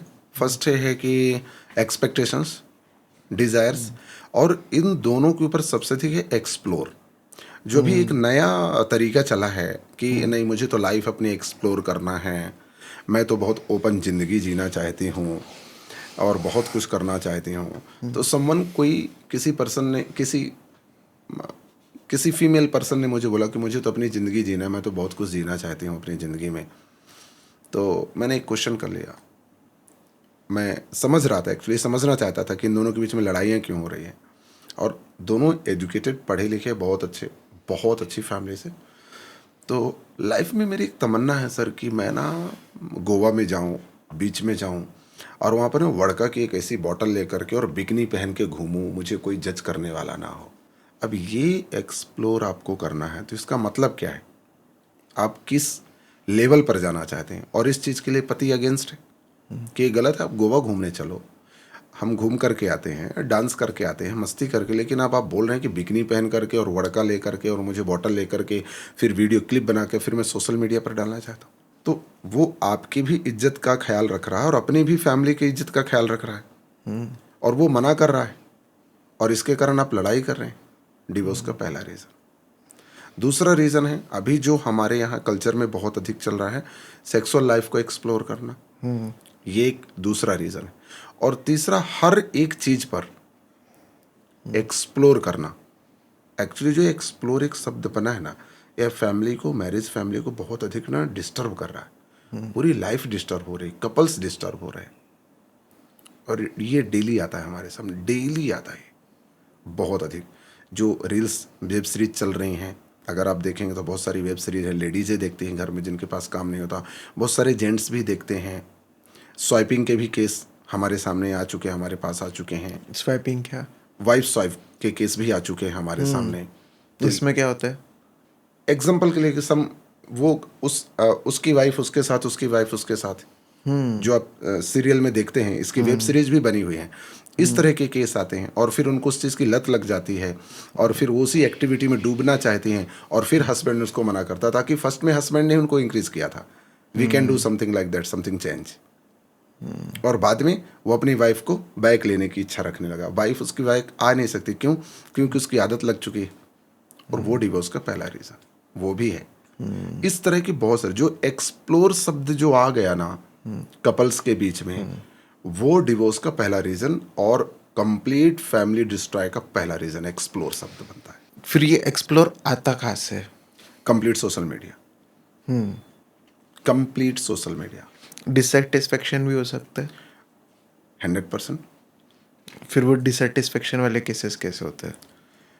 वो केस भी इसी तरह टूट जाते हैं, इसी तरह डिवोर्स हो जाते हैं। एक्सपेक्टेशन काफ़ी हाई लेवल पर होते हैं और सेटिस्फेक्शन लेवल बहुत अच्छा नहीं होता है, तो सेटिस्फेक्शन को भी एक्सप्लोर का नाम दे करके सेटिस्फेक्शन की अपेक्षा रखने लगते हैं। इसके कारण भी डिवोर्स होता है। ये भी एक बहुत बड़ा रीज़न है डिवोर्स होने का। एक्चुअली अगर मैं इस पर बात करूँ ना, तो सोशल मीडिया बहुत हाई लेवल पर लोगों, अब मुझे ऐसा लगता है कि जिस तरह से मैं केस हिस्ट्री लेता हूँ और लोग हमारे यहाँ केस हिस्ट्री लेते हैं, उसमें हमें ये पता चल रहा है कि टेक्नोलॉजी हमारे कंट्रोल पर नहीं है, सोशल मीडिया हमारे पर कंट्रोल पर नहीं है, सोशल मीडिया हमें कंट्रोल कर रही है। अभी पिछले 2-4 साल से आफ्टर कोविड तो हाई रेशो देखा गया है कि इतनी वेब सीरीज, गंदी वेब सीरीज चलती हैं और लड़के देखते हैं, स्पेशल हाउसवाइफ देखती हैं और उसके बाद फिर उनके सहेलियों के जो, क्योंकि सभी देखते हैं और टॉकिंग होती हैं, लड़के भी देखते हैं, मेल पर्सन भी देखते हैं और फिर वो उस पर एक्टिविटी करते हैं। तो सोशल मीडिया तो चलो इफ़ेक्ट करता है, बट जैसे अभी पार्टनर ने जैसे आपने बताया कि एक्सप्लोर वर्ड आ जाता है, तो कपल्स जब शादी में है तो वो एक्सप्लोर वर्ड फिर वहाँ से कहाँ से आता है? आता है वो सर, फैंटेसी है। हाँ, ये तो हमारे दिमाग में भी पहले बाहर था, लेकिन फिर हमें धीरे धीरे चीज़ें समझ में आई तो वो बात आती है। 100% बातें आती हैं। और फैंटेसीज कंप्लीट नहीं हुई तो वो भी एक चीटिंग होने का रीज़न बन सकता है? नो, अगर हस्बैंड वाइफ दोनों की मर्जी है, दोनों की इच्छा है और दोनों ने एक्सप्लोर करने की प्लान किया है, तो फिर चीटिंग करने का कोई रीज़न नहीं बनता है। लेकिन अगर फिर उसमें से किसी एक को उस चीज़ की लत लग गई और एक उसका पार्टनर उसे बैक लाना चाहता है कि नहीं ये गलत है आप बैक आओ, ये गलत है आप बैक आओ, फिर वो नहीं आता, तो वहाँ से क्लैशेस स्टार्ट होते हैं और फिर डिवोर्स की तरफ केस चला जाता है। बट वो चीज़ें बाहर नहीं होती हैं, वो इंटरनल ही रहती हैं। वैसे केस हमारे पास आ चुके हैं। दो कपल में से एक की सेक्सुअल या फैंटेसीज है या कोई भी तरीके की फैंटेसीज है, तो जो सेकंड पर्सन है उसकी वो वैसी डिज़ायर्स और फैंटेसीज नहीं रही, तो वो भी कपल में क्लैशेस लेके आता है। वो कपल में क्लेसेस लेकर के नहीं आते हैं, वो 10% कपल में क्लेसेस आते हैं, 90% एक्स्ट्रा मैरिटल अफेयर पर चले जाते हैं। तो लोग ये भी बहुत सोचते हैं ना कि अगर मेरे वाइफ को पता नहीं चला तो चीटिंग कैसी हुई, ये भी बहुत बार ऐसा सोचते हैं, या मेरे हस्बैंड को पता नहीं चला तो चीटिंग कैसी हुई। मुझे ये बात थोड़ा सा डिफरेंट वे से आपको बताना पड़ेगा। अभी चीटिंग शब्द तो हट गया है, अभी चीटिंग वैसा कुछ रहा नहीं, अब उसे एक्सप्लोर पर लोग लेकर के चले गए हैं। ये आपका एक डिज़ायर है जो आप एक्सप्लोर करना चाहते हैं। चीटिंग बिफोर मैरिज तक होता है, आफ्टर मैरिज वो चीटिंग हट जाता है। ये 10% लोग ही यूज़ कर रहे हैं कि चीटिंग, जस्ट उसको बोल देते हैं कि उसने एक्सप्लोर किया अपनी लाइफ को। जो एक्सप्लोर शब्द सुनते हैं ना, आप किसी के इंटरव्यू में सुनते होंगे या कहीं भी, तो उसका मतलब ही ये होता है कि with permission you can do everything. आप अपने पार्टनर की परमिशन से कुछ भी कर सकते हैं। इसको हम सेकेंड मैरिज, इसको इस तरह बोल सकते हैं कि ओपन मैरिज। वो ओपन मैरिज में भी कुछ कपल्स हमारे पास आते हैं कि हम ओपन मैरिज जीते हैं कि आप कहीं भी घूमो, किसी के साथ भी जाओ, कोई प्रॉब्लम नहीं है मुझे। मैं कहीं भी जाऊँ, मैं कहीं भी घूमूँ, मुझे कोई, आपको कोई प्रॉब्लम नहीं है। ऐसे भी हैं, ओपन मैरिज में। फिर उनकी कंसल्टेंसी क्यों होती है? समटाइम्स कुछ प्रॉब्लम्स आती हैं, उसके अलावा भी कुछ प्रॉब्लम्स आती हैं, इसके कारण होती हैं। यानी देखा जाए तो ये हम थोड़ा थोड़ा अमेरिकन कल्चर एडॉप्ट होते जा रहा है हमारे इंडियन कल्चर में। जितना हाई लेवल पर वेस्टर्न कल्चर हमारे देश में आ रहा है, उतना ही हम बिगड़ते जा रहे हैं, इसको इस तरह से बोला जा सकता है। अपना रहे हैं या हम बन रहे हैं, ऐसा कुछ नहीं है, हम बिगड़ रहे हैं। हमारी जनरेशन बिगड़ रही है, हमारे रिलेशन बिगड़ रहे हैं, हमारी जो धार्मिक संस्कृति है वो धीरे धीरे बिगड़ती जा रही है। इसी चीज़ को पहले हम बहुत पवित्रता मानते थे कि नहीं, वो इतनी पवित्र है कि उसने कभी ऐसा कुछ नहीं किया। अभी ये चीज़ नहीं रह गई। अभी तो शादी से पहले ही बता देते हैं कि हाँ, मेरे 4 अफेयर रह चुके हैं, 4 में से 3 के साथ मेरी इंटीमेसी हुई है, 1 के साथ तो बस ऐसे ही था, अब आपके साथ एक लास्ट, मतलब मुझे मेरे। अच्छा, वो लड़का भी बता देता कि मेरे 10 अफेयर रह चुके हैं, 10 में से 7 के साथ तो बस चैटिंग हाई हेलो था, 3 के साथ इंटीमेसी थी, अब मैं आ जाऊँगा तो मुझे कुछ करना नहीं है। बट प्रॉब्लम है कि बता देते हैं, ये एक अच्छी बात है। अब प्रॉब्लम वहाँ अक्सर ये आती है कि वो बताते नहीं हैं, जो लोग छुपा लेते हैं, और शादी के बाद फिर वो प्रॉब्लम आती है तो वो फिर एक डिवोर्स का रीज़न बनता है, वहाँ भी डिवोर्स का रीज़न बनता है और क्लैशेस होते हैं। तुमने तो बताया था कि मेरा तो कोई रिलेशन नहीं है, लेकिन आज तो ये रिलेशन है, मुझे पता है तुम्हारे फ्रेंड से कि वो तो 7 साल रिलेशन में रह चुकी है, वहाँ भी एक प्रॉब्लम आती है। तो रिलेशन स्टार्ट करने के पहले जितना ज़्यादा सच बोल सके उतना ज़्यादा सही है। मैं तो बोलूँगा कि रिलेशन शुरू करने से पहले या रिलेशन करने से पहले रिलेशन शब्द को यूज़ ही मत करो। आप अपनी लाइफ में मस्त ज़िंदगी जियो, मस्त काम करो, कोई गलत काम मत करो, एजुकेशन पर ध्यान दो, एक्सरसाइज पर ध्यान दो, मेंटल हेल्थ पर ध्यान दो, रनिंग वॉकिंग सूर्य नमस्कार करो, मम्मी पापा के साथ रहो, और इसके बाद डायरेक्ट मैरिज करो। कोई रिलेशन होता ही नहीं है, ये बिना मतलब रिलेशन शब्द जो एक शब्द आ गया है ना, ये बर्बादी की ओर सबको लेकर के जा रहा है। पहले रिलेशन नहीं थे तो मैरिज नहीं होती थी, पहले रिलेशनशिप में नहीं होते तो क्या बच्चे पैदा नहीं होते थे, पहले रिलेशनशिप में नहीं होते तो क्या शादियां नहीं होती थी। तो इमोशनल सपोर्ट के लिए तो लोग एक दूसरे की तरफ जाते ही है। इमोशनल सपोर्ट आपको अपने मम्मी पापा से अधिक और कौन दे सकता है? आपके भाई से अधिक और कौन दे सकता है? बट जैसे आप हम बोल सकते कि अपनी सेक्सुअल डिज़ायर्स किसी को नहीं बता सकते, फैंटेसीज नहीं बता सकते, तो वो माँ बाप से तो नहीं शेयर कर सकते ये सब चीज़ें। डेफिनेटली, लेकिन आपको सेक्सुअल डिजायर्स की तरफ क्यों जाना है? अगर आप उसे साइकोलॉजी के हिसाब से बात करें, ह्यूमैनिटी के हिसाब से बात करें, स्पिरिचुअल के हिसाब से भी बात करें, तो आप ब्रह्मचर्य का भी पालन कर सकते हो। आप क्यों बेफालतू चीज़ों की तरफ डाइवर्ट हो रहे हैं? फिर आपके अंदर कंट्रोल ही क्या रहा? सेल्फ कंट्रोल कहाँ गया आपका? आप क्या बोल रहे हैं कि मैं इतना एजुकेटेड हूँ? कहाँ हूँ आप एजुकेटेड? आपके भाई बहन माँ बाप से अधिक कोई आपको समझ ही नहीं सकता है, लेकिन आप टाइम नहीं देते। और वहाँ भी आप कंपेयर करते हैं कि हो सकता है कि आप अपने माँ बाप को कम समझने लगें, भाई को कम समझने लगे, और आपका IQ लेवल आप आसमान पर समझते हैं, इसके कारण भी प्रॉब्लम हो रही है। उससे बेहतर अंडरस्टैंडिंग तो कुछ हो ही नहीं सकती। बट एक ये भी होता है ना कि जैसे अभी 2 लोग रिलेशन में हैं, ब्रेकअप हुआ, अब वो लोग अकेले रह नहीं सकते, उनको कोई ना कोई पार्टनर चाहिए सपोर्ट के लिए, तो फिर दे दूसरे लोग ढूंढना start पार्टनर कर क्यों देते चाहिए? ये तो जानवर की प्रवृत्ति हो गई, जानवर नहीं रह सकता है। आप तो इंसान हो। आप थोड़ा सा अगर हम अपना दिमाग से बात सोचें, आपको चेंज करने की ज़रूरत क्या है? क्या शादी के बाद आप चेंज करते हैं बार बार? लड़ाई हो जाती है तो भी आप चेंज करते हैं क्या बार बार? शादी अगर आपकी 30 साल पे हुई तो क्या 60 साल में आप 25-30 लोगों को चेंज कर पाते हैं? 15 को चेंज कर नहीं कर पाते हैं। क्यों? क्योंकि आप उस टाइम पर मेच्योर हो जाते हैं। तो हमें शादी के पहले भी मेच्योरिटी दिखाना है। और हम क्यों चेंज करें? अगर हमारा एक के साथ रिलेशन नहीं चल पाया है तो दूसरे के साथ चल पाएगा, इसकी गारंटी कौन लेता है? बेहतर है आप उसे इग्नोर करो और आप अपनी लाइफ पर ध्यान दो। हम तो डेली यही लड़कियों को लड़कों को समझाते हैं। हमारे पास डेली ऐसे केसेस आते हैं। जैसे जिनका डिवोर्स हो जाता है तो उनमें आप कोई ऐसा साइक्लिक पैटर्न देखते हो? लोनलीनेस, डिवोर्स होने के बाद बहुत हाई लेवल पर लोनलीनेस होता है and they are searching someone, कोई तो चाहिए। ये प्रॉब्लम होती है क्यों? क्योंकि उनको रहते रहते आदत सी हो गई है एक फैमिली में या बच्चे के साथ या पति के साथ। तो ऐसा हमने देखने को पाया है। और जैसे नहीं कि डिवोर्स हो जाता है तो एक कैसे नहीं कि डिवोर्स होने का एक साइक्लिक पैटर्न होता है कि यानी जैसे कि ये रीज़न के कारण डिवोर्स हो गया एंड कोई ना कोई फिर रीज़न वो रिपीट होना, एक नहीं क्या ह्यूमन नेचर होता है, साइक्लिक नेचर होता है। तो एक पर्सन एक पॉइंट पे आता है, चेंज करने की भी कोशिश करता है बट कहीं ना कहीं वो वहाँ पे वो साइकिल पे आके रिपीट कर ही देता है चीज़ें, या मिस्टेक जो होती है बोल सकते हैं, हैबिट्स बोल सकते हैं। तो डिवोर्स वाले इसमें आपने कोई साइक्लिक पैटर्न? दो पैटर्न मैंने देखे हैं। फर्स्ट तो ये देखा है कि फाइनेंस हस्बैंड फाइनेंशियली स्ट्रांग नहीं था। पहले उसके पति ने कुछ और दिखाया और बाद में कुछ और निकला। फिर सेकेंड टाइम भी उसके साथ ऐसा ही हुआ। समवन ने BMW गाड़ी और जैगवार गाड़ी दिखाई और शादी कर ली, बाद में ऐसा कुछ था नहीं, वो सभी रेंटेड थे। एंड दूसरा पैटर्न मैंने देखा है सेक्सुअल। लड़की के बहुत हाई लेवल पर डिज़ायर हैं, सेक्सुअल डिज़ायर हैं, जो फुलफिल नहीं हुए तो उसने अपने पति को छोड़ दिया और उस टाइम भी एक्स्ट्रा मैरिटल अफेयर था। सेकेंड टाइम भी उसने अपने दूसरी शादी की, पति के साथ रहे, उस टाइम भी उसका एक्स्ट्रा मैरिटल अफेयर था। एंड थर्ड टाइम भी उसने शादी किया, फिर वहाँ तक भी हमारे पास केस आया है। तीसरा एक पैटर्न देखने को ये आया है कि ग्रुप चलाते थे लोग। ग्रुप मतलब कि उस लड़की को शादी, ये हमने ही कंप्लेन करवाई थी कि आपको कंप्लेन करना चाहिए। एक लड़का फंस गया था उस जाल पे।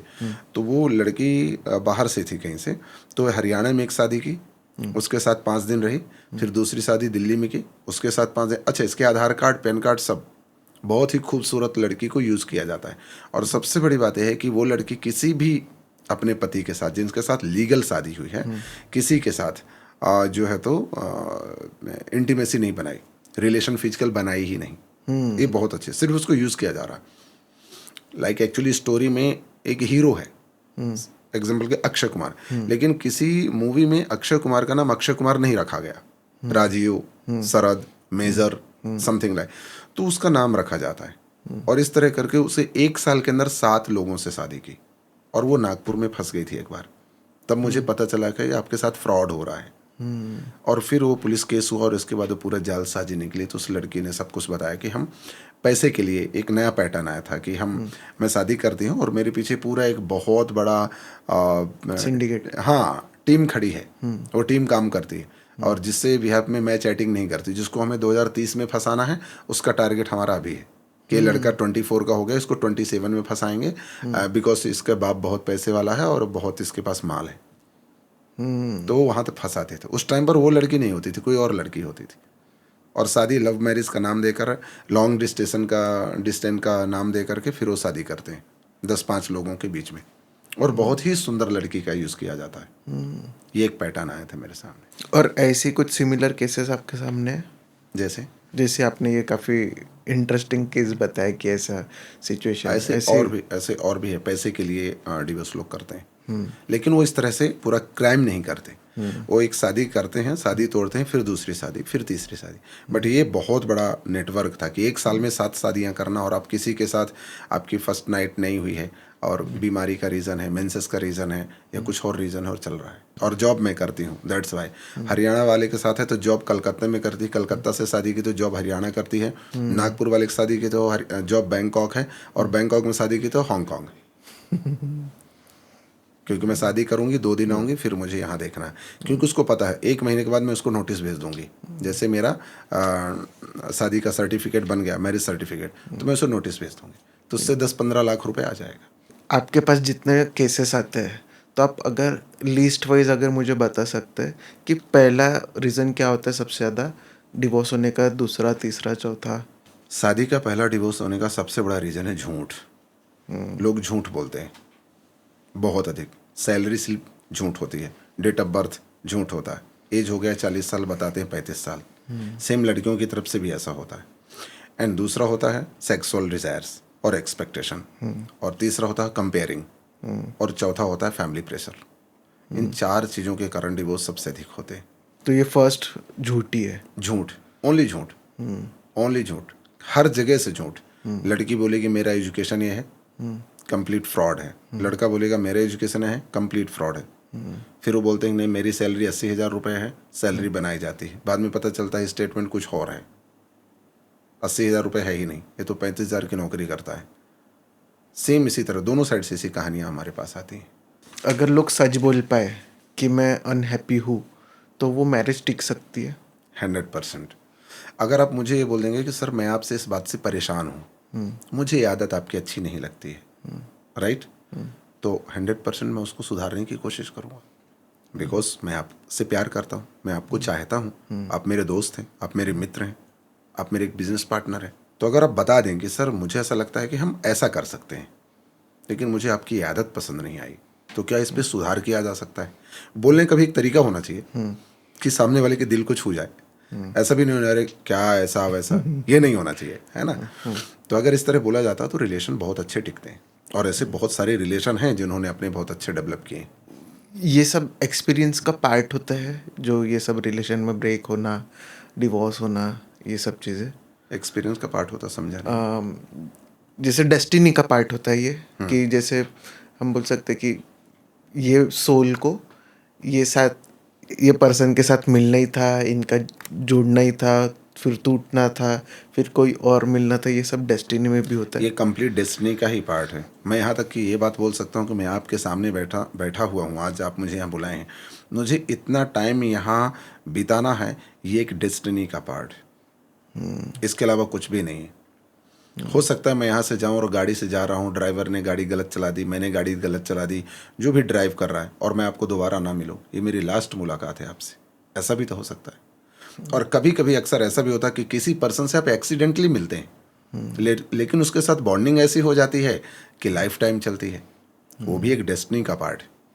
और जिसकी लाइफ में कभी आपने एक्सपेक्टेशन ही नहीं किया था कि इस इंसान से मैं मिलूंगा और मेरे रिलेशन जीवन पर्यंत रहेंगे, वो भी तो एक डेस्टिनी का पार्ट है, जिसकी कल्पना कभी आपने नहीं की। एक मुझे आप अच्छा सजेशन दीजिए कि जिससे हम हमारा मेंटल हेल्थ अच्छा रख सके, पीस ऑफ माइंड, चिड़चिड़ाहट कम हो, ये सब चीज़ें। किसी भी पर्सन को अगर मेंटल हेल्थ रखना है तो 3-4 चीज़ों पर अगर ध्यान दे कोई भी व्यक्ति, तो बहुत अच्छा मेंटल हेल्थ होता। फर्स्ट, मैं आपकी लाइफ स्टाइल से शुरू करूंगा और आप पर ही क्लोज कर दूंगा, तो आप समझ जाएंगे कि एक्चुअली मैं बोलना क्या चाहता हूँ। हमें ब्रेकफास्ट सुबह 6 बजे से 8 बजे के बीच में करना चाहिए, और हम ब्रेकफास्ट करते हैं 11 से 12 के बीच में, राइट। हमें उठना चाहिए डेली 5 बजे। अब ना उठो 4 बजे, मैं 3:30 बजे डेली उठता हूँ, 3:30 3:45 को मैं उठता हूँ। आप मत उठो 4 बजे, आप 5 साढ़े 5 बजे उठ सकते हैं, राइट। एक्सरसाइज 1 घंटा कर सकते हैं। ब्रेकफास्ट आप 6 to 8 के बीच में ले सकते हैं। आप लंच बराबर 12 बजे ले सकते हैं, 4 बजे स्नैक्स ले सकते हैं, और 7:30 बजे 8 बजे आप खाना खा सकते हैं। बट इसके अपोजिट आप चल रहे हैं, मेंटल हेल्थ को ख़राब कर रहे हैं। फर्स्ट, आप सोते कितनी समय है? रात में 1 बजे।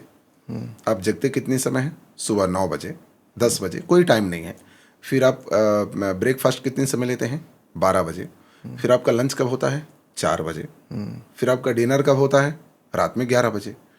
तो जो प्रकृति की बनाई हुई साइकिल है उसको आपने चेंज कर दिया, सिर्फ इसलिए कि मुझे 2 पैसा बहुत मिलेगा, सिर्फ इसलिए। वो 2 पैसा आप अगर रात में कमाने के बजाय सुबह 6 बजे भी कमाए ना, तो आप कमा सकते हैं। बस आपकी पंचुअलिटी बेहतर होनी चाहिए। आपका मेंटल हेल्थ इसलिए ख़राब है। मेरे पास सुबह 6 बजे, जब मैं सुबह 6 बजे ब्रेकफास्ट करता हूँ, सुबह 6 बजे, लोग जानते भी हैं, तो सुबह 6 बजे ब्रेकफास्ट करता हूँ, उस टाइम से मेरे वीडियो कॉल चालू हो जाते हैं बाहर देशों के, जो 12 बजे तक चलते, और 12 बजे मैं भोजन करके 6 बजे मैं ऑफिस शाम को 6 बजे तक ऑफिस होता हूँ। और कभी भी ऐसा नहीं हुआ कि 6:30 में अपनी वाइफ के साथ कॉफ़ी ना लिया हूँ शाम को। 6 बजे ऑफिस क्लोज। अब आप 10,000 दे या 10 लाख रुपीज़ दे मेरे सेशन का, मैं 6:30 सेशन ले ही नहीं सकता। ये 6 बजे का अपॉइंटमेंट आज तक मेरी लाइफ में बुक ही नहीं हुआ। लेकिन सुबह 6 बजे हुआ है, सुबह 5 बजे भी मैंने लिया है। कहने का मतलब ये है कि अगर आप अपनी रूटीन को प्रॉपर करें, एक्सरसाइज करें, रनिंग करें, वॉकिंग करें, प्राणायाम करें, टाइम से खाना लें, टाइम से सो जाए, और नींद तो प्रॉपर। 888 का फार्मूला आपको पता है? 888 8 घंटे सोना, 8 घंटे काम करना और 8 घंटे अपने लिए जीना। ये फार्मूला क्या हम फुलफिल कर रहे हैं? एक बार आप अपने दिमाग से सोचना, हम नहीं कर रहे हैं। काम हमें 8 घंटे ही करना चाहिए और हम काम कर रहे हैं 18 घंटे, और एक्चुअली उसका आउटपुट कुछ भी नहीं है, कोई आउटपुट नहीं है, और आपके पास कोई काम नहीं है, फिर भी आप बिजी हैं। और मैं इतना बिजी होने के बावजूद भी मेरे जो भी फ्रेंड हैं, मैं उनसे बोलता हूँ कि आप कोई काम होगा तो मुझे बताना, हम मीटिंग करेंगे। वो लोग बोलते सर आपके पास काम ही नहीं है, आपके पास टाइम ही नहीं। मतलब नहीं, मेरे पास टाइम है, लेकिन टाइम सुबह 5 बजे से 10 बजे है, आप मुझे बताना। और शाम को 6 बजे के बाद सबको पता है कि ये व्यक्ति बाहर कहीं नहीं निकलता। मेंटल हेल्थ कैसे नहीं रहेगा बताइए? अच्छा, दिन में मुझे 2-3 कॉल्स आते हैं, मेरे पास बहुत सारा टाइम है। मेंटल हेल्थ अच्छा रखने के लिए आपको अपने रूटीन पर ध्यान देना है। सूर्य का मेंटल हेल्थ खराब हो सकता है अगर वो अपनी इच्छा शक्ति से उग जाए और डूब जाए तो, लेकिन वो रूटीन से चलता है। वो बराबर सुबह मॉर्निंग राइज होता है, सनसेट होता है कि नहीं होता है? वो तो सर्वशक्तिमान है। आज मेरी इच्छा नहीं है, मैं 12 बजे आ रहा हूँ। इंडिया वालों संभल लो, अमेरिका वालों देख लो, आज मैं 12 बजे उग जाऊंगा। Is it possible? फिर जो हम प्रकृति के अनुसार चल रहे हैं उसके साथ हम कोई काम ही नहीं कर रहे हैं। हमारा मेंटल हेल्थ क्यों खराब नहीं होगा? कभी आप मेडिटेशन नहीं करते, कभी आप ध्यान नहीं करते, कभी आप गायत्री संध्या वंदन नहीं करते, कभी कुछ भी, आप जिस रिलीजन से हो, मैं नहीं बोलूँ कि आप हिंदू हो कि मुस्लिम हो, किसी भी रिलीजियस से हो, आप उसको टाइम तो दो, आधा घंटा मंत्र जाप तो करो, चैंटिंग तो करो, सूर्य नमस्कार तो करो। वो तो किसी रिलीजियस से नहीं है, वो तो आपके बॉडी फिटनेस के लिए। एक्सरसाइज तो करो, रनिंग तो करो। आप अपने शरीर को टाइम नहीं दे रहे। जब तक आपका फिजिकल हेल्थ अच्छा नहीं होगा तो मेंटल हेल्थ अच्छा नहीं होगा। जब तक आपका मेंटल हेल्थ अच्छा नहीं होगा तब तक आपका फिजिकल हेल्थ नहीं होगा। स्ट्रेस कैसे बढ़ता है? स्ट्रेस बढ़ने का सिर्फ एक तरीका है, गले के नीचे की बॉडी आपकी कंप्लीट कंफर्ट जोन पर है और ब्रेन फ्रस्ट्रेशन जोन पर चल रहा है। होना कैसे चाहिए? अपोजिट। बॉडी कंप्लीट फ्रस्ट्रेट हो जिससे आपको 8 घंटे बहुत अच्छे से नींद आए, और ब्रेन कंप्लीट एम्प्टी हो जिसमें कोई विचार ना हो। ये बड़ा कॉम्प्लिकेटेड टॉपिक है। आप मुझे बता सकते हो कि जो माइंड में विचार ना है वो कैसे हो सकते हैं? विचार कहाँ से आते हैं? क्या मैं आपसे ये बात पूछ सकता हूँ? पास्ट और फ्यूचर से ही? नहीं, विचार कभी भी आपकी आंखों से आते हैं। नहीं, पर जैसे अब हम मेडिटेशन कर रहे हैं आँख बंद करके, तो विचार तो चलते ही रहते ना, उसको थॉट्स में। फ्लैशबैक बोलेंगे। हाँ, विचार नहीं बोलेंगे। विचार प्रेजेंट के होते हैं। अभी जो मैं बात कर रहा हूँ ये विचार है। अगर मैं पास्ट का बात कर रहा हूँ तो और फ्यूचर की बात कर रहा हूँ तो ये फ्लैशबैक फ्यूचर बैक हो गया कि ठीक है यहाँ से हमको देखना है। विचार हमारे यहाँ, जब आप मेडिटेशन करते हैं, मेडिटेशन का मतलब ही होता है कि विचारों को वापस रिसाइकलिंग करना। ऐसा हो ही नहीं सकता है कि आपने आंख बंद करके मेडिटेशन की ओर चल दिए और आपको विचार ना आए। ये तब हो सकता है जब आप मर चुके हैं। मेडिटेशन का मतलब ही होता है आपने पास्ट में क्या गलतियां की हैं, वर्तमान में मुझे क्या अच्छा करना है, और फ्यूचर में इसके क्या बेहतर रिजल्ट होंगे। इसी का नाम मेडिटेशन है। मेडिटेशन का मतलब ये नहीं है कि आपके दिमाग में कोई बात ही नहीं। How is it possible? हो ही नहीं सकता है। विचार आना ही चाहिए। मैंने क्या गलतियां की थी, मैं उसको सुधारूंगा। नेक्स्ट ईयर में मैं इन गलतियों को हटाऊंगा और इन अच्छाइयों को सामने लाऊंगा और अपने फ्यूचर को बेहतर बनाने की कोशिश करूंगा। मुझे क्या गलत नहीं करना है उसके कुछ पॉइंट्स में लिखूंगा, और मुझे क्या अपनी लाइफ से निकालना है उनके मैं कुछ पॉइंट लिखूंगा, और मुझे क्या नई चीज़ों को ऐड ऑन करना है फ्यूचर में मैं वो भी लिखूंगा। इसी को मेडिटेशन बोलते हैं। आपने कल क्या किया है उसमें क्या मिस्टेक की हैं, जो मुझे कल नहीं करना है, इसको मेडिटेशन बोलते हैं, जिसका सुधार मैं आज करूँगा। देखिए, आपने पास्ट में क्या किया है वो मायने नहीं रखता, वो हो चुका, आप उसे चेंज नहीं कर सकते। फ्यूचर में क्या होने वाला है ये आपके हाथ में नहीं है। बस पास्ट तो ऐसा होता है ना कि आपके कभी ना कभी फ्यूचर पे आ ही जाता है, कर्म Past आते mistakes, हैं। हाँ कर्म। जैसा बीज बोएंगे वैसा तो आएगा, जैसा बीज बोएंगे वैसा। इसीलिए तो मैं बोल रहा हूँ, प्रेजेंट अगर आपने सुधार लिया तो पास्ट और फ्यूचर दोनों सुधर जाते हैं। आप क्या थे, लोग कोई आपको ये याद नहीं रखता है, आप क्या हो लोग ये जानना चाहते हैं। बस कर्म एक ऐसा विधान है कि आपने जो पास्ट में किया है वो फ्यूचर में आएगा ही आएगा। तो इसलिए गलत काम नहीं करना। हर एक साल आपको गलतियां क्या क्या नहीं करना, इसीलिए तो उसकी लिस्ट होनी चाहिए और उस पर मेडिटेशन होना चाहिए। किसी एक काम को भी, जैसे मैं और आप बात कर रहे हैं और हम दोनों शांत बैठे हुए हैं, लेकिन हम दोनों बात कर रहे हैं। मैंने आपको बोला कि हम दोनों शांत बैठे हुए हैं। शांत बैठने का मतलब क्या पता है? कि हमारे दिमाग में एट प्रेजेंट सिर्फ इस वार्तालाप के अलावा कोई दूसरा विचार नहीं है। That is the meditation. मेरे मन में कोई विचार नहीं आ रहे हैं, ना ही मेरे ऑफिस के विचार हैं, ना ही मेरी फैमिली के विचार हैं, ना ही फाइनेंस का विचार है, ना ही मोबाइल का विचार है। मैं सिर्फ आपके आई कांटेक्ट पर बात कर रहा हूँ। That is the meditation. आंख बंद करके मेडिटेशन नहीं होता। मैं किन शब्दों को आपके साथ प्रयोग कर रहा हूँ, क्या बोल रहा हूँ, क्या गलत, क्या अच्छा और क्या फ्यूचर में हो सकता है, यही मेडिटेशन है। तो विचार तो आएंगे, विचार करने के लिए ही मेडिटेशन, जिसको हम ध्यान मुद्रा बोलते हैं। ध्यान मुद्रा बोलते हैं। अगर हम भगवान शिव की बात करें तो हमेशा वो समाधि में रहते हैं, तो वो सृष्टि का संचार तो हो ही रहा है ना। इसका मतलब थोड़ी कि वो शून्य हो चुके हैं, शून्य नहीं है। वो जो ध्यान मुद्रा चल रही है, उस ध्यान मुद्रा में, समाधि में ही तो सृष्टि का संचार हो रहा। मृत्यु का कारक तो वही है। वो कैसे लोग मर रहे हैं? अगर वो समाधि में ही चले गए तो लोग मर कैसे रहे? संसार लय कैसे हो रहा है, प्रलय कैसे हो रहा है? राइट। तो विचार पे कर्म है, वो ध्यान पे कर्म नहीं हो रहा है, काम नहीं हो रहा है, ऐसा नहीं है। मेडिटेशन के अंदर भी काम हो रहा है, उसी को मेडिटेशन बोलते हैं। और शून्य हो ही नहीं सकता है, मरने के बाद ही हो वो सकता मरने के बाद हो सकता है। है। तभी कॉन्शियस हमारा गायब हो सकता है। सब खत्म।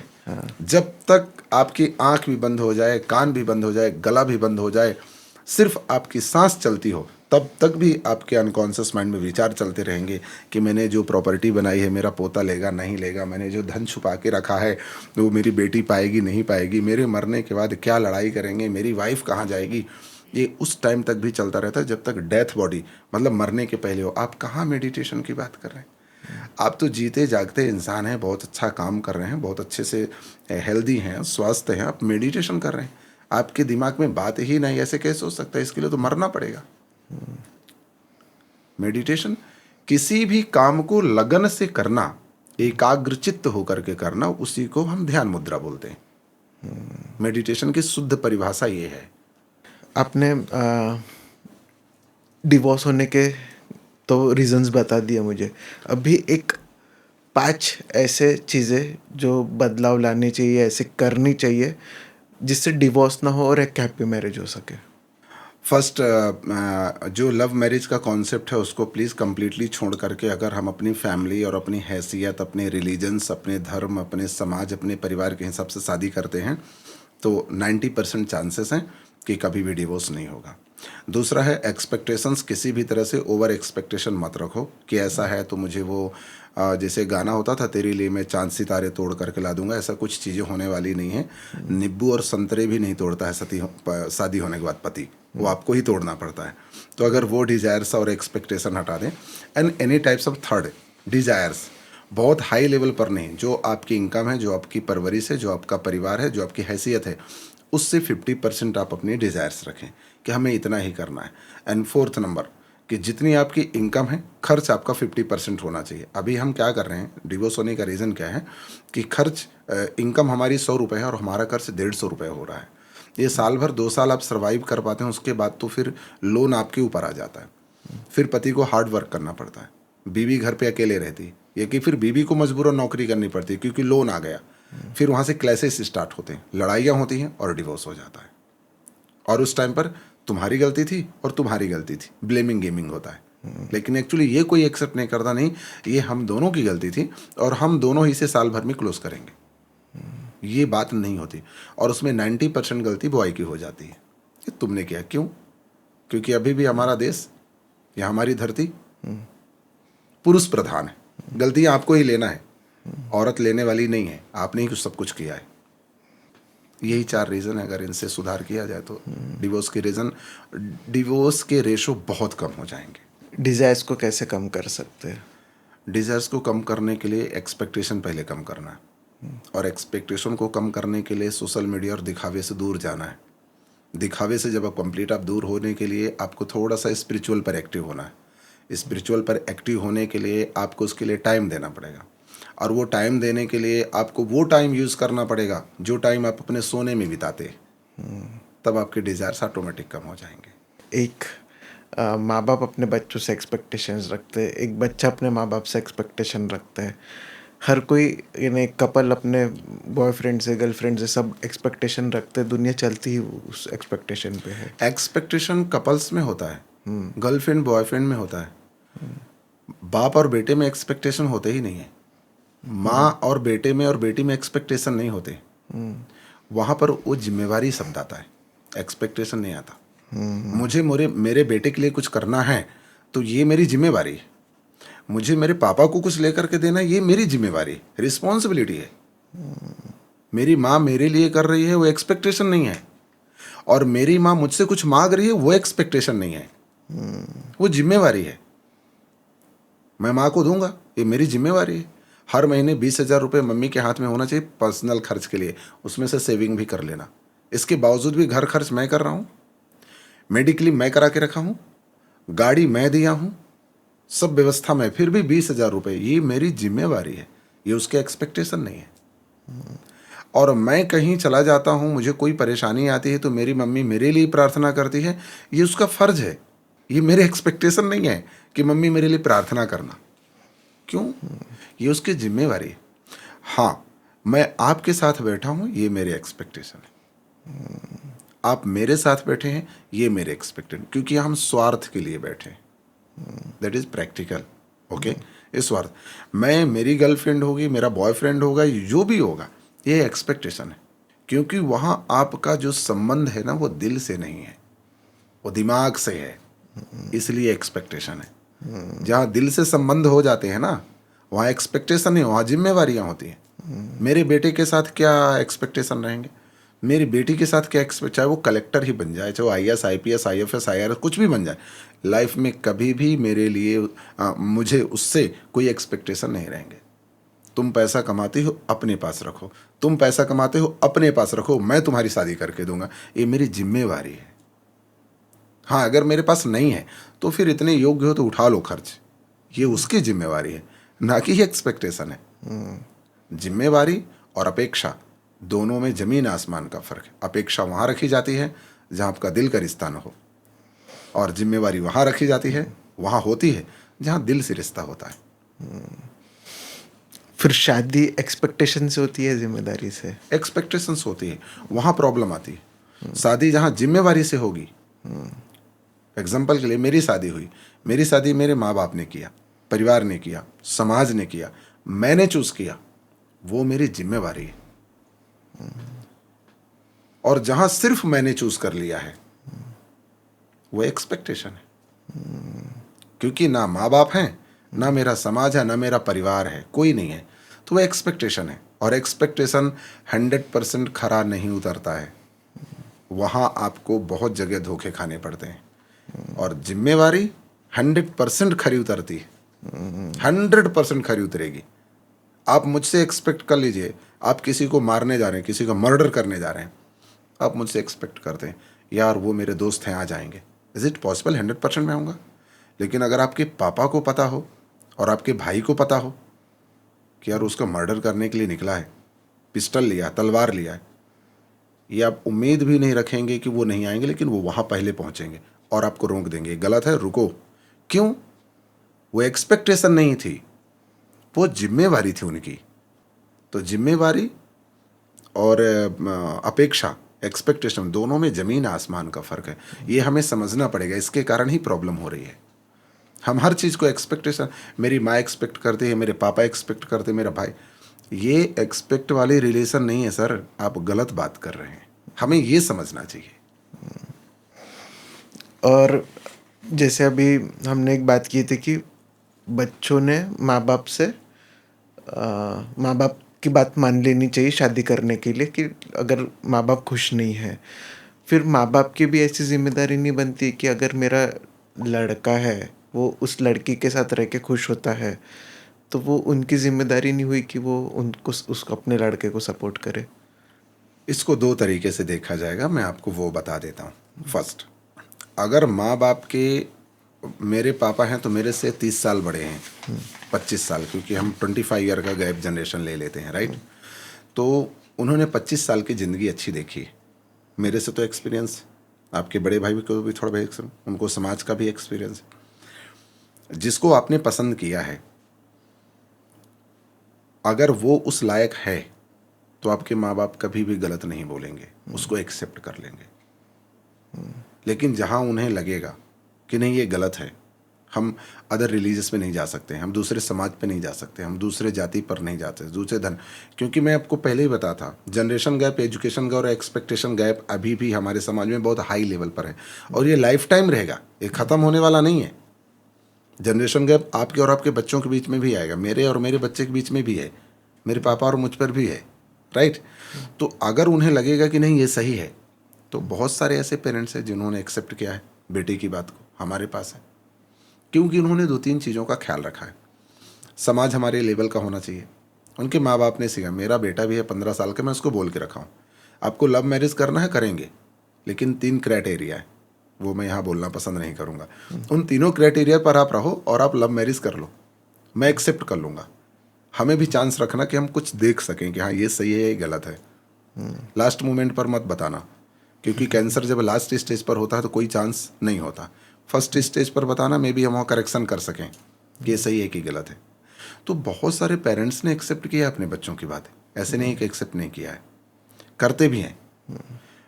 कुछ डिफरेंट वे हैं और डिफरेंट प्रॉब्लम है जिसको लोग नहीं भी एक्सेप्ट करते हैं, और मैं कुछ बातों पर एग्री भी हूँ, क्योंकि उसके कारण हमारे पास ऐसे केस आते हैं तो हम भी बोलते हैं कि आपने गलत मैरिज कर ली, और वो लड़का स्वयं पछता रहा है जो अपने माँ बाप के अगेंस्ट जा कर के सब कुछ त्याग के, घर परिवार, और उसने शादी की तो उस स्वयं बहुत अधिक पछता रहा है।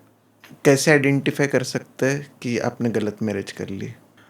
मुझे ऐसा लगता है जब आप फर्स्ट सेकंड थर्ड टाइम किसी के साथ बैठें तो उसका ऑरा आपके ऑरा को मैच कर जाता है, और अगर आपको किसी पॉजिटिव नेगेटिव और ऑरा मैचिंग की टेक्निक अगर आपको आती है, अगर पहले से आपको समझ में आती है, तो आप उसी पर्सन से जुड़ जाते हैं जिसके साथ आपका ऑरा मैच करता है।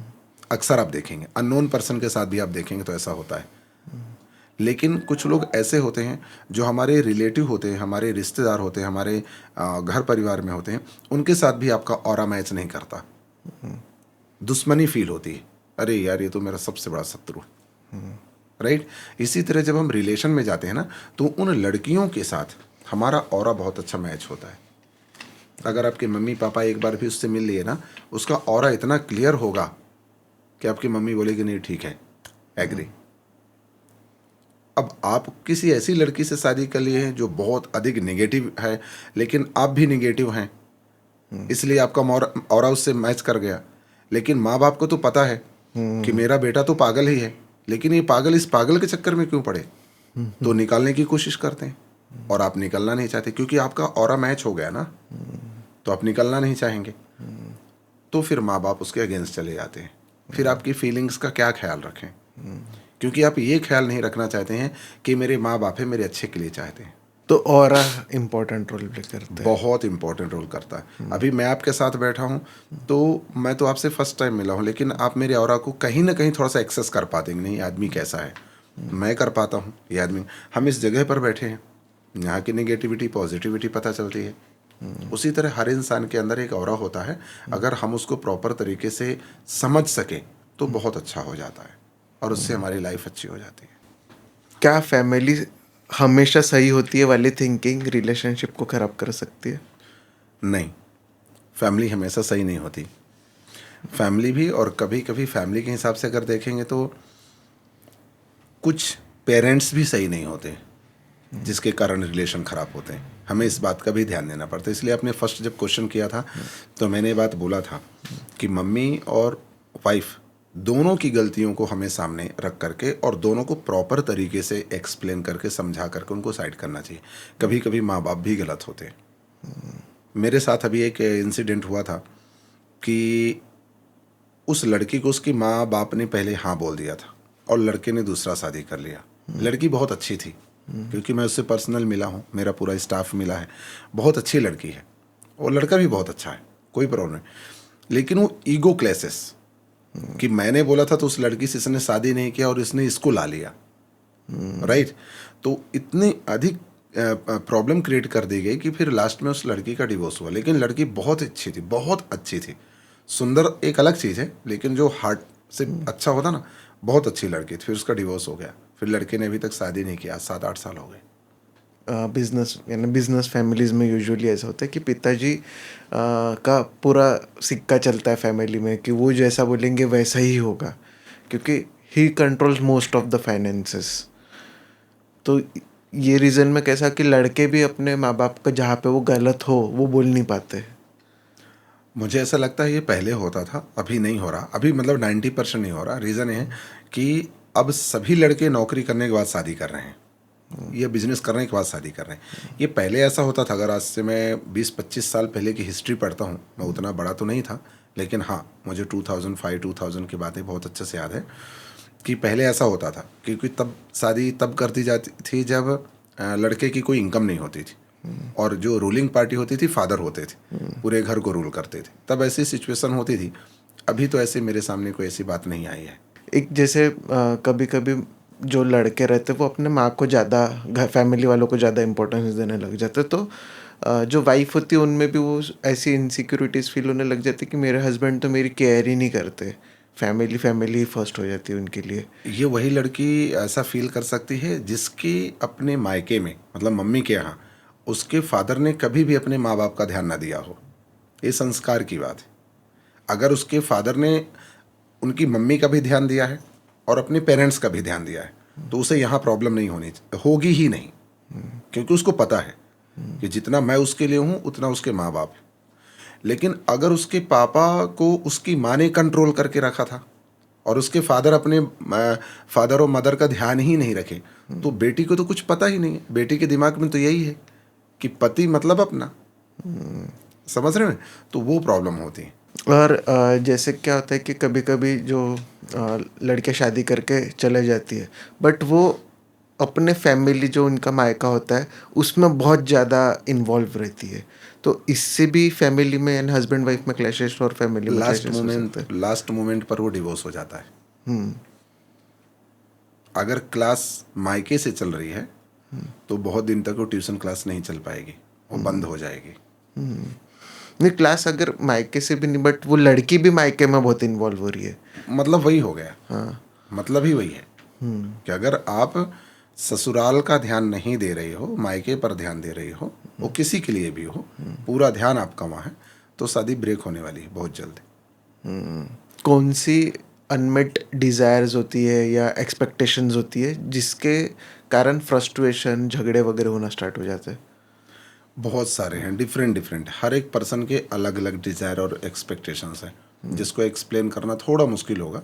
हर एक व्यक्ति के अलग अलग हैं, लेकिन एक्सपेक्टेशन और डिज़ायर के कारण ही बहुत अधिक फाइट्स होती हैं और वहीं से रिलेशन ख़राब होते हैं। कब कॉम्प्रोमाइज़ हेल्दी होता है और वही कब प्रॉब्लम क्रिएट हो जाती है? जब तक आपके एक्सपेक्टेशन फुलफिल होते हैं तभी तक चीज़ें अच्छी होती हैं, और जब आप एक्सपेक्टेशन फुलफिल आपकी नहीं होती हैं तो अनहेल्दी हो जाते हैं। कब कॉम्प्रोमाइज़ हेल्दी होता है और कब वही गलत हो जाता है? अगर फर्स्ट स्टेज पर एक दूसरे की गलतियों को एक्सेप्ट करके और एक दूसरे की बातों को एक्सेप्ट करके हम कंप्रोमाइज़ करके रिलेशन को आगे बढ़ाते हैं तो हेल्दी हो जाता है। और अगर उसी में ही कोई बात ईगो वाली आ जाए कि नहीं मैं सही हूँ तुम ही गलत हो, तो वो फिर कंप्रोमाइज़ करना भी बेकार हो जाता है और रिलेशन ख़राब हो जाता है। कपल्स में ईगो इशू कैसे हटा सकते हैं? अंडरस्टैंडिंग बढ़ा करके, अपनापन। देखिए, अगर किसी भी कपल में एक दूसरे के लिए अपनापन है, फीलिंग है, एक दूसरे के लिए बहुत अधिक दिल से है, दिमाग से नहीं है, तो कभी ईगो आता ही नहीं है। जहाँ दिमाग से रिलेशन चल रहे हैं ईगो वहीं आता है, क्योंकि दिल में ईगो नहीं होता, ईगो दिमाग में होता है।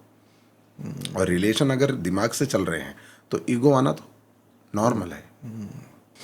और जैसे कभी कभी एक्सपेक्टेशंस होती है, जैसे लड़की को बच्चा चाहिए बट लड़के को नहीं चाहिए, तो ये शायद ये फिर कहाँ पे टर्न होती है? ये डिजायर्स की बात नहीं है, इसे हम बोलेंगे पागलपन या ओवर मतलब बहुत हाई लेवल पर एजुकेटेड पर्सन, समझ रहे हैं, या कि फिर वो किसी व्यक्ति का शिकार है, मतलब किसी के इन्फ्लुएंस में चल रहा है कि नहीं मुझे बेटा चाहिए ही नहीं, मैं एक ऐसी ज़िंदगी जीना चाहता हूँ। ऐसे मेरे पास अधिक नहीं 2 से 3 ही केसेस हैं। लड़कियों को बच्चा नहीं चाहिए था, मतलब गर्ल्स को बच्चे नहीं चाहिए था और उनके हस्बैंड को बच्चा चाहिए था। बहुत अच्छी फैमिली से बिलोंग करती हैं और जो है तो बाद में अभी अभी डिवोर्स हुआ दोनों तीनों का, दोनों तीनों का डिवोर्स हो गया। क्या अपनी आज़ादी सेक्रीफाइस करके शादी निभाना सही है? नहीं, आज़ादी सेक्रीफाइस करके शादी निभाना सही नहीं है, लेकिन आज़ादी का मतलब भी गलत ना निकालो कि आसमान में उड़ने की कोशिश करो, ऐसी भी आज़ादी सही नहीं है। अगर हम इसको प्रेजेंट की बात करें तो आप बहुत आज़ाद देश पर बैठे हुए हैं, वर्ल्ड के सबसे टॉप 1 आज़ादी के देश पर आप बैठे हुए हैं, राइट? कि अगर आप यहाँ जाकर स्क्वायर में खड़े होकर गाली भी देंगे तो कोई कुछ नहीं बोलेगा, समझ रहे हैं मैंने? पुलिस भी हाथ नहीं लगाएगी जब तक कोई आपके अगेंस्ट कंप्लेन ना करे। पुलिस वाले सिर्फ आपको रोक देंगे। इसका मतलब ये भी नहीं कि आप ऐसी हरकतें करो, ये आज़ादी नहीं है। आज़ादी का मतलब है कि आपके कारण किसी को तकलीफ ना हो और उसके कारण आप तकलीफ में ना हो। अगर इस लेवल पर आज़ादी में रिलेशन चल रहा है तो अच्छी बात है, लेकिन आप पर अगर बार बार कोई बात हो रही है, ब्लेमिंग हो रही है, तो फिर ऐसी आज़ादी किसी काम की नहीं, आपको सेपरेट हो जाना चाहिए। जैसे मेन और वुमेन रिलेशनशिप में सक्सेस को अलग अलग तरीके से क्यों देखते हैं? क्योंकि हर व्यक्ति की एक्सपेक्टेशंस अलग अलग होते हैं, हर व्यक्ति का गोल अलग अलग होता है। मैं एक अभी आपको स्टोरी बताता हूँ, ये स्टोरी ज़रूर आप अपने पॉडकास्ट में दिखाइए लोगों को, शॉर्ट में बता दूंगा, बहुत इसको लंबा नहीं करूँगा।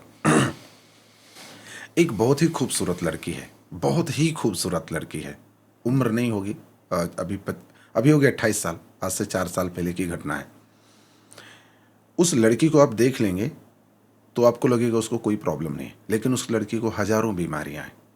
वो बच्चे नहीं कर सकती है, उसको बच्चे हो नहीं सकते हैं। 28 साल की उम्र में उसको शुगर है, लेकिन बहुत ही खूबसूरत है, ये भगवान की देन है। एक लड़के का दिल उस पर आ गया और उससे शादी करने का प्लान किया। शादी करने के प्लान के बाद उसकी शादी भी इससे हो गई, लेकिन किन शर्तों पर हुई? ना मैं आपके घर में रहूँगी, ना मैं आपसे बात करूँगी, ना आपके मम्मी पापा की सेवा करूँगी, ना मम्मी पापा को खाना दूंगी, ना ही मैं बच्चे पैदा कर सकती हूँ, और मैं सेपरेट अपने घर पे रहूँगी। ये उसका गोल था। हर आदमी का अपना गोल अलग अलग है, और उसने उससे शादी कर लिया और अभी भी बच्चे नहीं है, ना ही फ्यूचर में बच्चे होंगे। अब उस पर्सन को क्या बोलोगे आप? ये उसकी चॉइस है। तो हर व्यक्ति की अपनी चॉइस है, आप उसे किसी के ऊपर थोप नहीं सकते हो, और हर व्यक्ति अपनी चॉइस के हिसाब से ज़िंदगी जीना चाहता है।